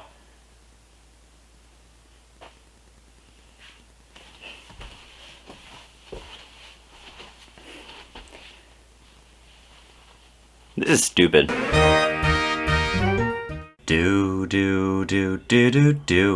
Hello, are you here for speech therapy? Yeah, hello, Mr. What was your name again? My friends call me Jim, but you can call me James. Okay, John. No. I'm ready for my speech therapy. What speech would you like therapized today? My speech impediment. I haven't noticed a speech impediment. My speech impediment isn't very evident when I speak simply and clearly and elegant. When my speech reaches an increasingly niche, my speech impediment becomes more evident. Oh, I see. You see? I see. I see you pee. Okay, so how did this all start? Funny you should ask that. Not really. So ever since I escaped the womb, I've always had trouble speaking. It started out as a stutter, where I just talk too fast for my mind to keep up with. But I went to speech therapy at school from 2nd grade until 6th grade. It got better, actually. Not that far into 6th grade, we decided that I could be released into the world, a beautiful, clearly speaking butterfly. So you're better then. I'll send an invoice to your email. Wait. Not long after that, my stereo got replaced with something else. My current thing. I don't know if there's a word for it. Chlem. Chlem? You have chlem. Is that what it's called? It is now. I made it up. Oh, okay. So, as soon as I stopped stuttering, I started having chlem. And I've had it ever since. Here we are now. So, upon fixing your stutter, you went from struggling to get the words out to wanting to push them out as fast as possible so that no one could understand you. So, in essence, chlem. Yeah, probably. Well, either that or the wizard. The wizard? Yeah, the Wizard of Schlem. But I just made... One day when I was 12, I was wandering through my backyard when I saw a wizard. Hello, young traveler. I'm the Wizard of Schlem. That's a dumb name. Hey! It's not a stupid name. I was 12. I've changed. Children like you ought to have respect for the strange bearded men in their backyards. Schlem? More like... Give me a second. Okay, it's high time someone taught you a lesson. You make fun of my name? Well, I'll make sure you never make fun of anyone's name speaking clearly at the correct speed ever again! That's an oddly specific punishment. I'm a speech impediment wizard, that's all I know how to do. Fair? What the fuck was that? You sound like... You sounded like... What have you done to me? And ever since then, I haven't been able to talk good. So, is there any way to lift this curse? That's what I asked him. Is there any way to lift this curse? Oh yeah, here you go. Yeah, ask me someone else to read this mantra to me and I'll be cured. Really? That's all it takes? Yeah. You wanna do it? Okay, sure. We've come to gather here today to lift this curse up off this boy. I'm sure his lesson has been learned and so some respite has been earned. He should be able to speak clearly. Sorry, I'm not good at rhyming. I understand and comprehend that in order to fix his schlem on someone else, it now must be I transfer his schlem onto me? Wait a minute. You actually did it! Wait, what was... Half for not being able to speak clearly, you dumb motherfucker. You can't do this now. I have kids and wives and... Fuck! Later, bitch. I'm gonna give an oral presentation. I can't believe Fuck! God, you made me laugh!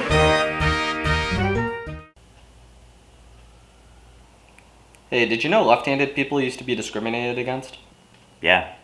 It's insane. People thought the left hand was like the mark of the devil. Students were forced to use their right hand and they were beaten if they used their left. Yeah, the good old days. Yeah, I'm sorry, what? Yeah, we should never stop. Lefties are gross and weird. I don't have to accept that. What's so weird about it? They're just using a different hand than you. What's the big deal? It's a huge deal. I don't associate with lefty freaks. You know what? Fine. You keep your weird beliefs.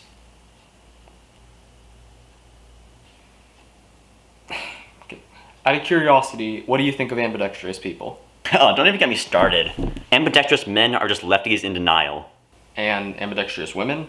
Oh, they're just righties who want to feel special. Dude, I really don't understand why you're making a big deal out of this. I don't understand why you're making such a big deal out of me making a big deal out of it. You're not a lefty, are you? Dude, it's just like having red hair or blue eyes. It's just another way a human can be. Oh, so you're in favor of red hair and blue eyes too? They're just as bad as lefties, you know. What? Oh, I bet you hate me for being Asian too. I'm not fucking racist, Jack. What do you take me for? We're all humans, Jack. You just gotta accept that. Okay, now I'm confused. You don't get it, do you? No, I really fucking don't. Please explain your weird-ass belief system to me. If you insist. If you have heterochromia with different colored eyes, then I really do not care if you fall down the stairs and die. If you measure between 5'2" and 5'4" in height, I don't really see the purpose of you having human rights. 86% of people have this tendon in their wrist, and if you don't have that tendon, then your right should not exist. And if you are allergic to eggs, nuts, or dairy, let Darwinism do its thing, it's basic biology. You might think that what I'm saying is offensive or bizarre, but I just think that human rights have simply gone too far. If you still haven't been brainwashed, then you'll know that I am wise, cause it's time to find entirely new groups to marginalize.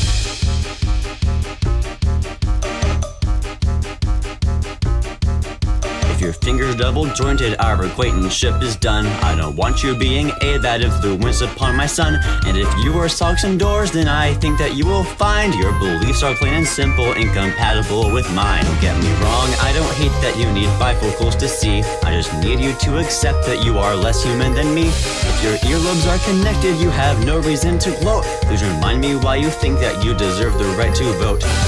Lightning round, go! A 2 and a 1 and a 1, 2, 3. People with perfect pitch be hung from a tree. If you have freckles, get out of my class. And colorblind people can kiss my ass. If you have curly hair, you're going to hell. That applies if you're in an Audi as well. If your legs are restless, that's obscene. And if you can't drive, you can suck my peen. Photographic memories creep me out. And I just can't stand people who have gout. If you're afantastic, you have no purpose. No shoes, no shirt, no gallbladder, no service. The sheeple will all tell me what I'm saying's not okay, but I'm just saying all the things they're too afraid to say. At some point someone had to bring these people down to size. It's high time to find entirely new groups to marginalize. The time has come to find entirely new groups to marginalize. Yes, it's time to find entirely new groups to marginalize. Yeah, fuck the Swiss.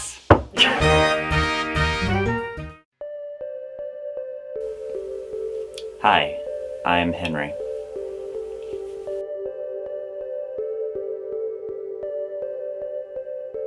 So when I was in 5th grade, my teacher gave the class an article about giant squids to read. And she asked us all to find one word in the article that we hadn't heard before. So I read the article, and I had heard all the words before, because, you know, I was a smart 11-year-old, I guess. So I picked a word that it was plausible that an 11-year-old me hadn't heard before.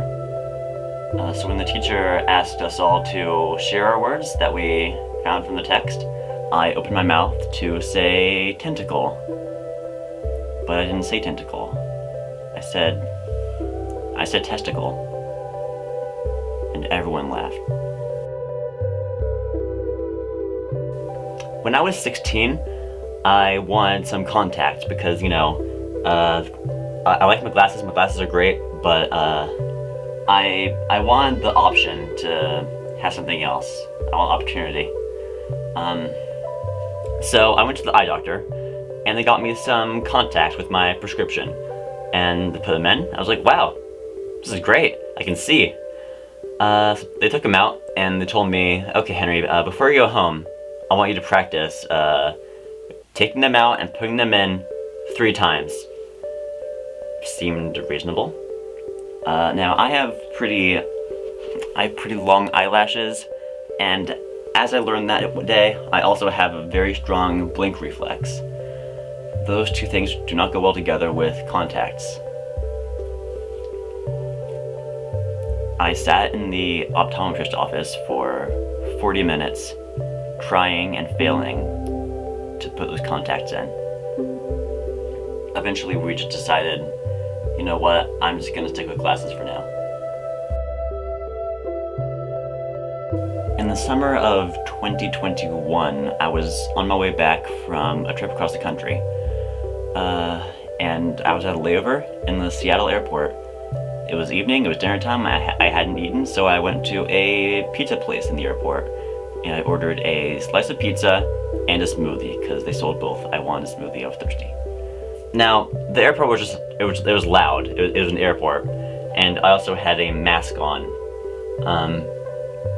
So, it's reasonable that what happened. So when the person taking my order asked me for my name for the order, I said, Henry, and she replied, Eric? And I said, Henry. And then she wrote down what I presumed to be Eric. So a couple minutes later, she called out, order for Eric, and gave me my smoothie.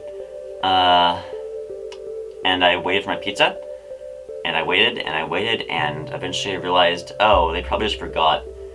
So I get the attention of someone else at the pizza place, and I tell him, hey, I ordered a pizza and a smoothie, and I only got smoothie. And he was like, oh no, I'm so sorry. I'll go check if we made it and she forgot to bring it out. What was the name for the order?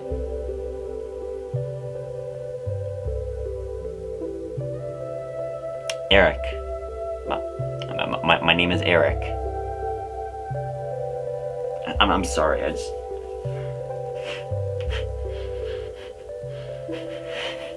just reliving it all at once. It's so, I'm so hard. Shit. Is that on camera? Whiskey, I want to make a peanut butter honey sandwich, but I can't because the honey jar is glued shut by its own honey. Why do we keep honey in jars? It seems like a design oversight because honey is sticky and it turns into glue when you put it on jars. Oh, I opened it. So you saw a bad take, it really is shit. He's saying vaccines are transgender and kids. It was a bad take, and just as you feared, he's getting called out by the roses and spheres. You saw the bad take, you're hitting reply. You're telling all your followers to laugh at this guy. You're calling him names, he's calling them back. This isn't a discussion, it's an all-out attack.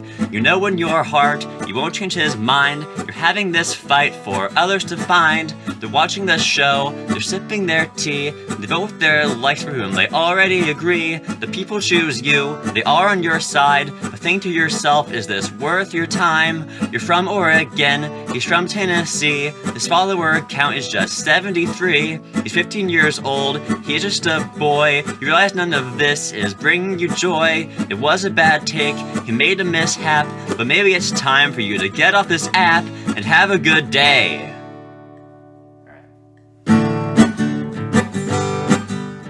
It was a lovely Sunday morning in the Boyer household. The morning sun was seeping through a crack in the curtains, warm and bright. And look, our friend Henry is waking up, feeling refreshed and ready to start his day.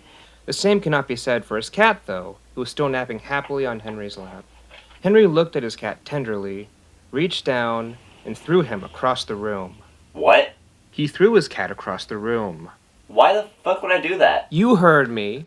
Henry picked up his cat and threw him across the room. Oh my god, Whiskey, I'm so sorry. I didn't mean to... Henry stood up and exited his room. But I... Go! Henry walked into the living room. There he found his father watching TV. Even though he didn't outwardly show it, Henry had a lot of respect for his father. He had a way of thinking complexly about important topics in a way that Henry admired. He was a free thinker, not compromising on his values for the sake of others' approval, and he had his own subdued way of making Henry know he cared about him. His father had given him a lot more in life than a Y chromosome and a lack of daddy issues, and for that, Henry was thankful. Henry said a racial slur. What? Come on, it doesn't even have to be one of the bad ones. They're all bad! He won't even mind, he's white. Go on, take your pick. I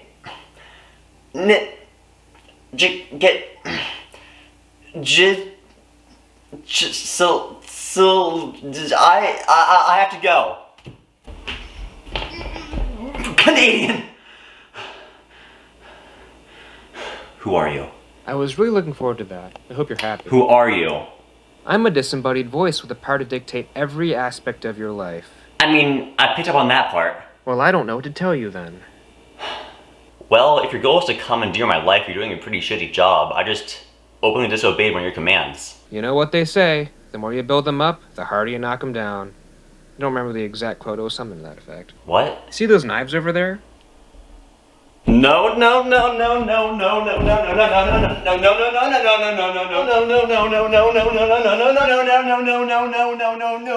Henry picked up the knife and put it back down. What? Then Henry's brother stopped existing. Joke's on you. I don't even have a brother. Not anymore.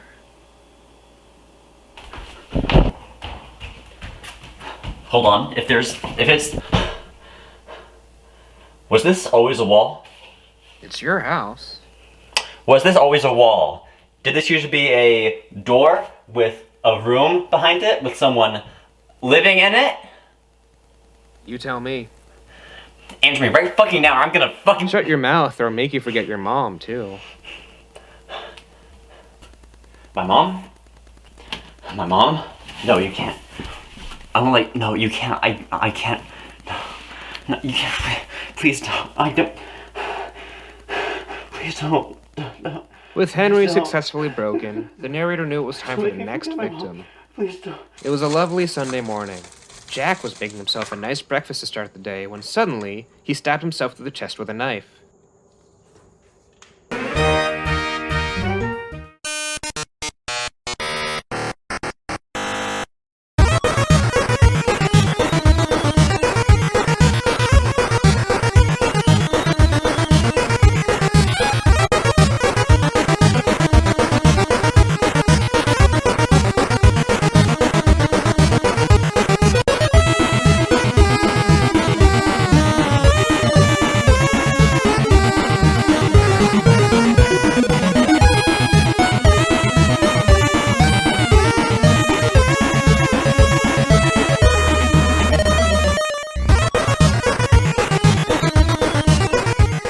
June 15, 2021. I was sitting on my bed, watching the new Nintendo Direct, when suddenly, oh, a new WarioWare. Cool, I've been wanting one of these. WarioWare is one of those games that I really wanted to play, but never got a chance because I didn't have a console that was on. The game was releasing on September 10th. Huh, I thought, I'll have to buy that. September 10, 2021. I forgot the game existed. In retrospect, this was a mistake. September 11th, the day after September 10th, 2021. I remember the game existed. Huh, I thought, I should buy that.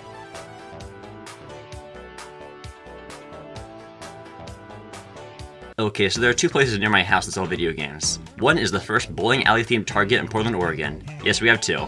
The other is a Fred Meyer, which was a bit farther away. If you live in one of the weird parts of the country that doesn't have Fred Meyer, let me explain. So imagine a Kroger. I ended up walking to the bowling Target because it was closer. And getting the choice between walking a short distance to get WarioWare and a long distance to get WarioWare, I choose the short distance. I walked past the bowling themed Target orb, went to the back of the store to the electronics section, and there I found not WarioWare. WarioWare is WarioWare. I want to buy WarioWare, but I can't find out WarioWare it is. They were sold out. Now I had two options. I could either keep walking and try the Fred Meyer, or I could get on a bus, get off the bus, get on another bus, get off that bus, and boom, GameStop. Armed with the knowledge that WarioWare was now a hot commodity, I better have a better chance finding this game at the stop of games rather than at the mire of Fred. And also I didn't have to walk there. It was 90 degrees out. I really wanted to minimize my walking distance that day. Now, there was a third option. Go home. Open the Switch eShop, purchase and download the game from the comfort of my own home. But you see, if there's one thing I'm passionate about that isn't Wario, it's concrete matter. My parents never bought me a game console when I was a kid. I couldn't have one until I bought it with my own money. 5-year-old me saw all the other kids with their Wii's out with a big stack of physical games that they could pop into their system and play. I was so jealous. But now that I'm big and employed, I like to make up for lost time building my own stack of physical game cases. It may be petty, but hey, can you arrange your digital files by Donkey Kong prevalence? Don't answer. So just buy the game on Amazon. Two problems. One, I wanted to exercise my God-given right to Wario today, and not in a few days to allow for shipping time. The other thing is that I really don't want my money on the plate of Jeffrey Amazon himself. The two things I'm most passionate about in life, aside from Wario and concrete matter, are bricks and mortar. And purchasing WarioWare from a store allowed me to indulge in all four of my passions. Thank you. This was my stop. My GameStop. I walked through the pedestrian-unfriendly parking lot of a shopping center, walked into the GameStop, and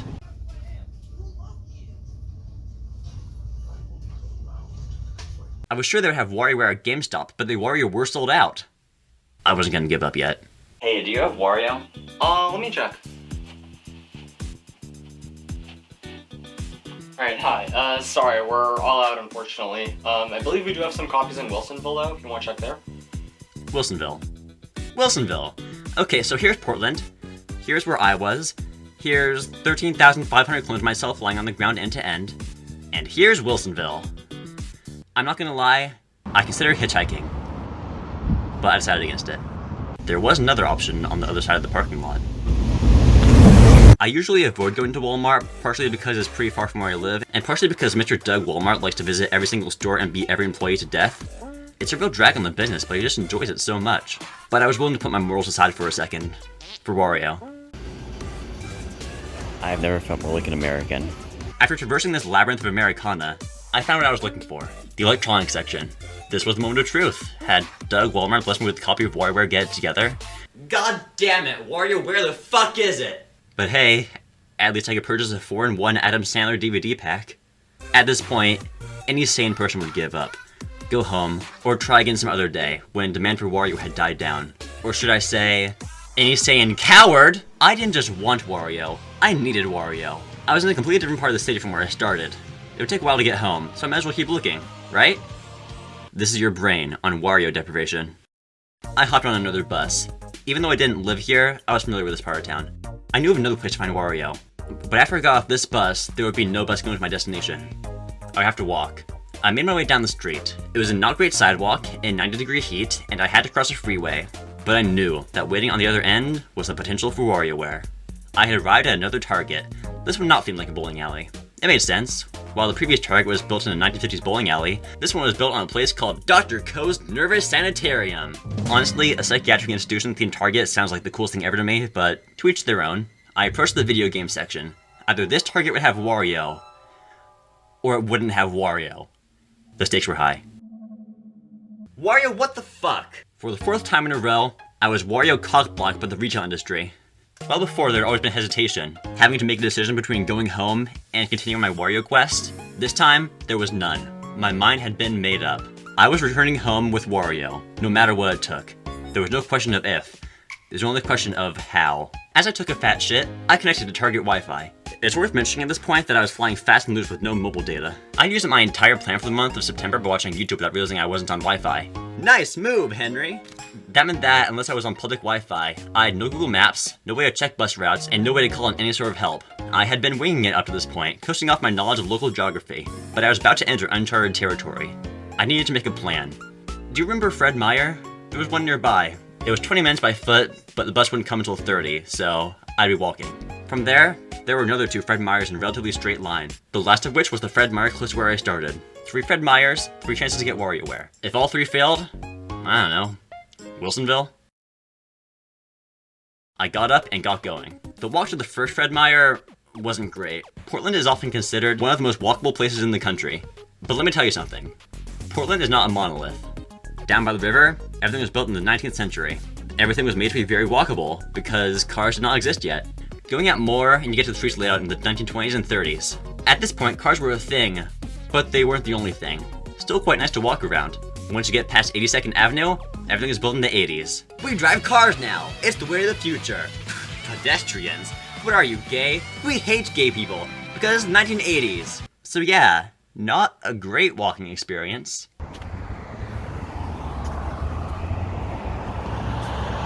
Eventually, I got to Fred Meyer.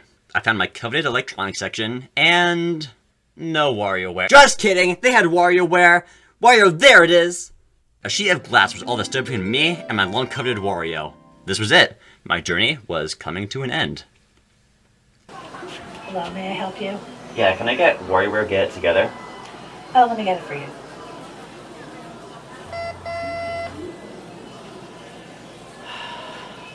Let me try that again. Hey, I have a child trying to purchase a video game and the computer doesn't allow it. Yeah, Wario. So I can't sell it to him? So the child doesn't get to purchase the Wario game. Alright, I'll tell him. Get fucked. They couldn't sell it to me because their system refused to acknowledge the existence of Wario. I was so close. I could have held it in my... They just couldn't, they didn't... Fuck's sake. I hope you can feel the devastation, because trust me, I felt it 10 times harder. The next Fred Meyer should be easy to get to from here. Just a short walk to a bus stop, then take a bus directly to my destination. God, I miss buses. I'm gonna try to describe how my feet feel right now. So, you see how I'm wearing shoes? Imagine if these were cheese graters. It was the hottest part of the day and the hottest part of the year too. And I was getting tired, sweaty, and thirsty. In retrospect, I should have gotten something to drink at Fred Meyer, but I wasn't about to go back to the place that had forsaken me. So I got to the bus stop and I waited. And waited. And waited. 5 minutes. 10 minutes. It had to go soon, right? 15? 20? There's a convenience store right there. I could just go in there and get something to drink. But I don't want to miss my bus. 25, 30... If I had mobile data, I could just check the schedule, but what's taking so long? It has to be soon, right? 35? Okay, I'm just walking. With an extra 40 minutes of walking time added to my journey, my spirit was starting to break. I was still dedicated to Wario, don't get me wrong, but how much would I be willing to suffer for him? If these last two places didn't have Wario, it would be time to give up. You see how I'm wearing shoes? Imagine if they were cheese graters filled with razor blades. I was halfway there when, ooh, Burgerville. Now, why did I order a milkshake instead of a drink when, as I said, I was incredibly thirsty? Because I'm a dumbass and they are tasty. Feeling slightly refreshed, I carried on my journey. You know how they say 70% of the human body is water? Currently, all 70 of those percents are sweat, and all 70% are in my crotch. I'm very sweaty. I said slightly. Anyway, I arrived at Fred Meyer. I'll be honest, despite my complaining and despite my prior experience, I was still an optimist at heart. I just knew that Wario would be there when I turned the corner. There is a Wario-shaped hole inside my Wario-shaped heart. Okay, that one hurt. But at least I could finally purchase something to quench me.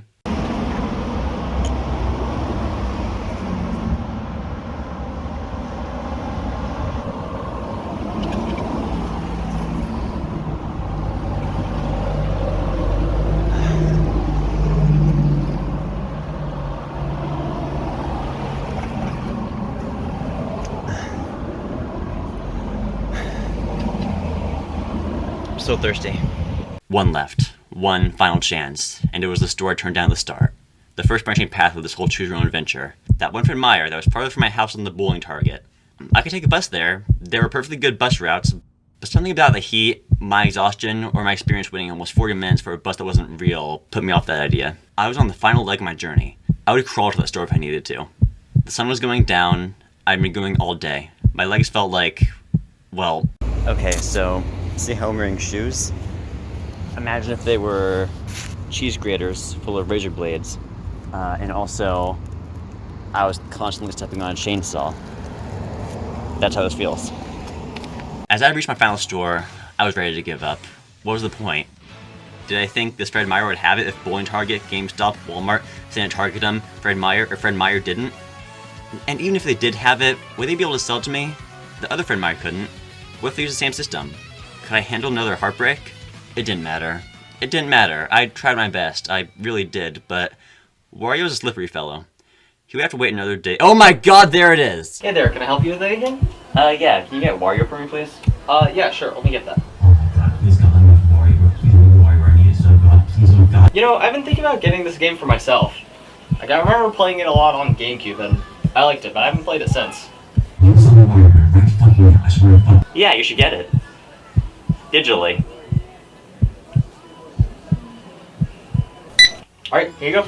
Yes! Finally! Thank you so much. Okay. Wario! Wario. My friends, you're looking at a brand new WarioWare Warioner.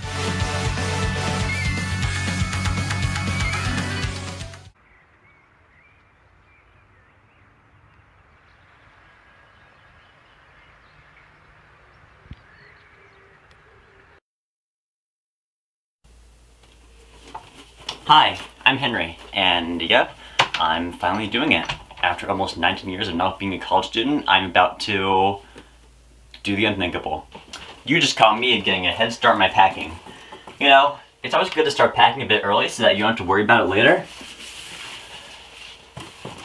It's June 1st. It's been a long, hard road to get here, but I feel like I'm ready.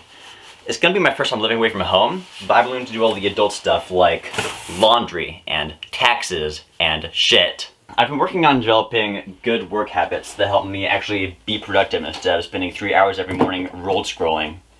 I've been working on getting medicated for my ADHD that caused me to drop out of high school, and also just been trying to become a more outgoing person so I can hopefully have more than one real-life friend. Oh, and speaking of Jack, he's coming over today. We're gonna do a thing! So there's this show we both like called The Amazing World of Gumball. Actually a big part of how we became friends. But in one episode of the show, the two main characters, Gumball and Darwin, had this big, overly complicated overly long, 40-second long secret handshake that they do with each other. And a while ago, Jack said, hey, we should recreate that. That'd be fun. And I said, okay, because it would be fun, I think. One problem with that is that there is this one part of it where they kiss each other on the hands, which is a little bit uncomfortable. So we're doing it in Pride Month, because everyone's gay in Pride Month. It's an inside joke on top of another inside joke. That's just what happens when you're friends for almost 7 years. Man, almost 7 years. That's almost 7 years. Man, I'm gonna miss having him around when I'm in college. Well, I better not dwell on that. It's summer before college, and it's gonna be the best summer ever, because we have plans. Several plans. Here he is now. Hey Jack, you ready to do the thing? No! Okay, now ready. Okay, cool. So, slap, slap, fist bump. Go from like facing forward and then turn around. First part is like by far the easiest. I think it's the... Yeah. So we're halfway there technically. Wait, no, we're not halfway there. I still can't tell what this is. Let's see, it's not... Shut up! Fist bump. Elbow, elbow. Double low, double five, double handshake. High, low, low, fist, elbow, noses, butt. Together, F, box, box, 8:58 p.m. It doesn't need to be good, it just needs to be there. The brain is not designed to handle this much information at once. No.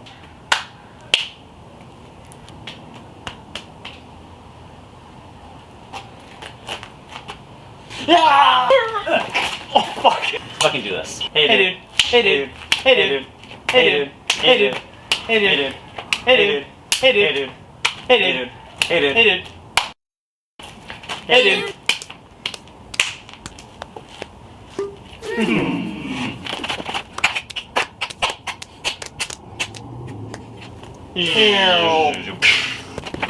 Huh?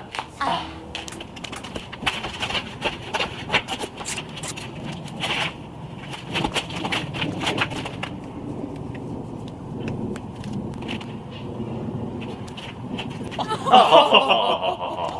Ah! Ah!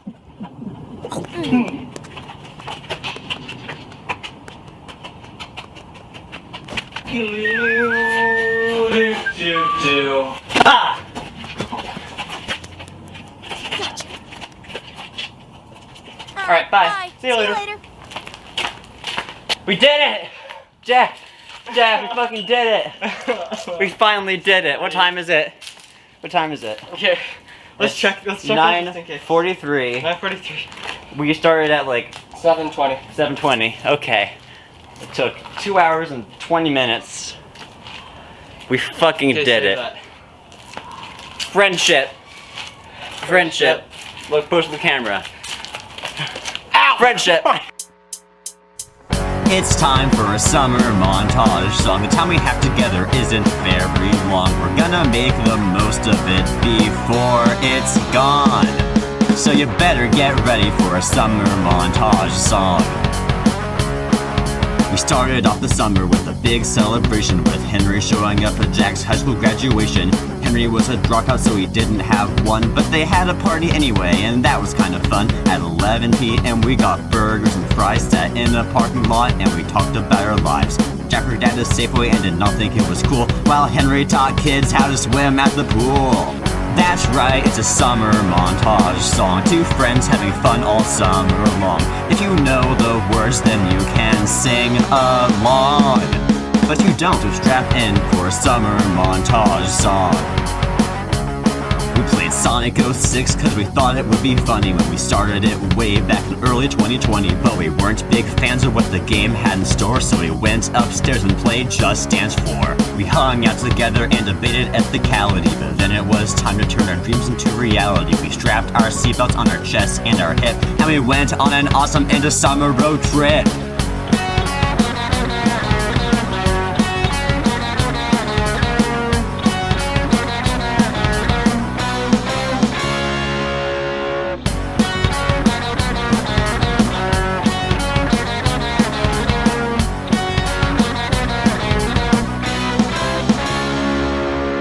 way, I should point out neither of us like dogs. So if you think there's anything more to this, then you are wrong. This is a healthy male friendship where we care about each other unironically. And if you ship us together, we will come to your house and snap your neck platonically. So I hope you were ready for a summer montage song.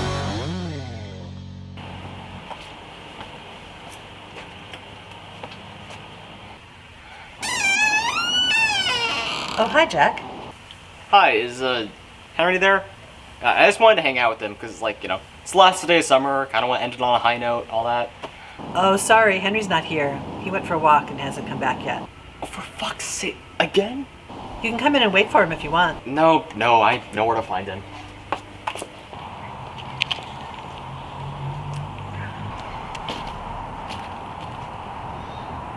Oh, hi, Jack. What are you doing here? Oh, you know, just hanging out under my usual tree. Mm-hmm. It's a good tree. Sturdy, reliable. This guy's not going anywhere. It's good to have a tree like this in your life. I see. But I'm not going to be with the tree forever.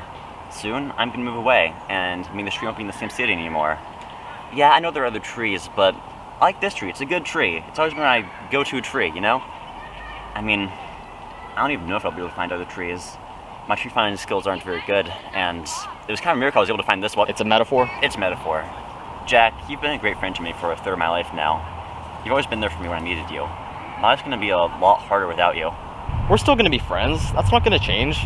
You know, we'll still call and text and play Minecraft together. You know, the main 3 forms of communication. Yeah, I know, but I mean, going places, doing things, you pointing a camera at me when I need you to. Dude, we both care too much about this friendship to let it die. You know that. Yeah, I know. I love you, man. I love you too. Platonically. I'm gonna miss Portland too. I'm not. That's just because you live next to all the drug addicts. I don't live next to there. I mean, yeah, but you live way up in the hills, so you have to go through there to get anywhere. That's fair. Meanwhile, I live in this great neighborhood with parks everywhere and metaphorically resonant trees and salt and straws right there. Dude, you'll be okay. Yeah, I know. I'm just gonna miss this place. You wanna play WarioWare? Not particularly. Too bad.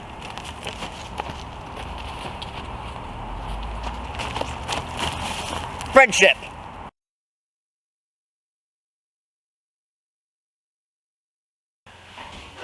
Well, this is it. It's move-in day.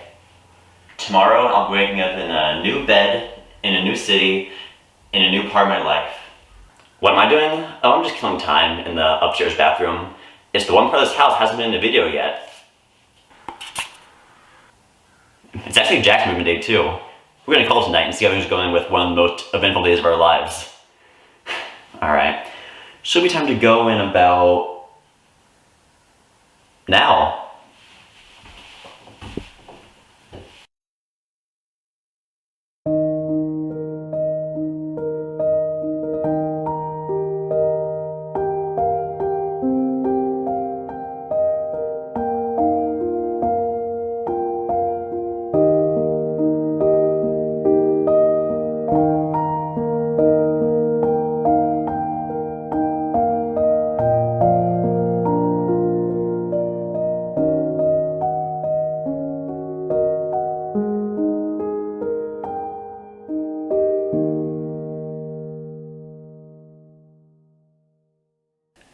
I can't believe I'm moving to a city without a flag.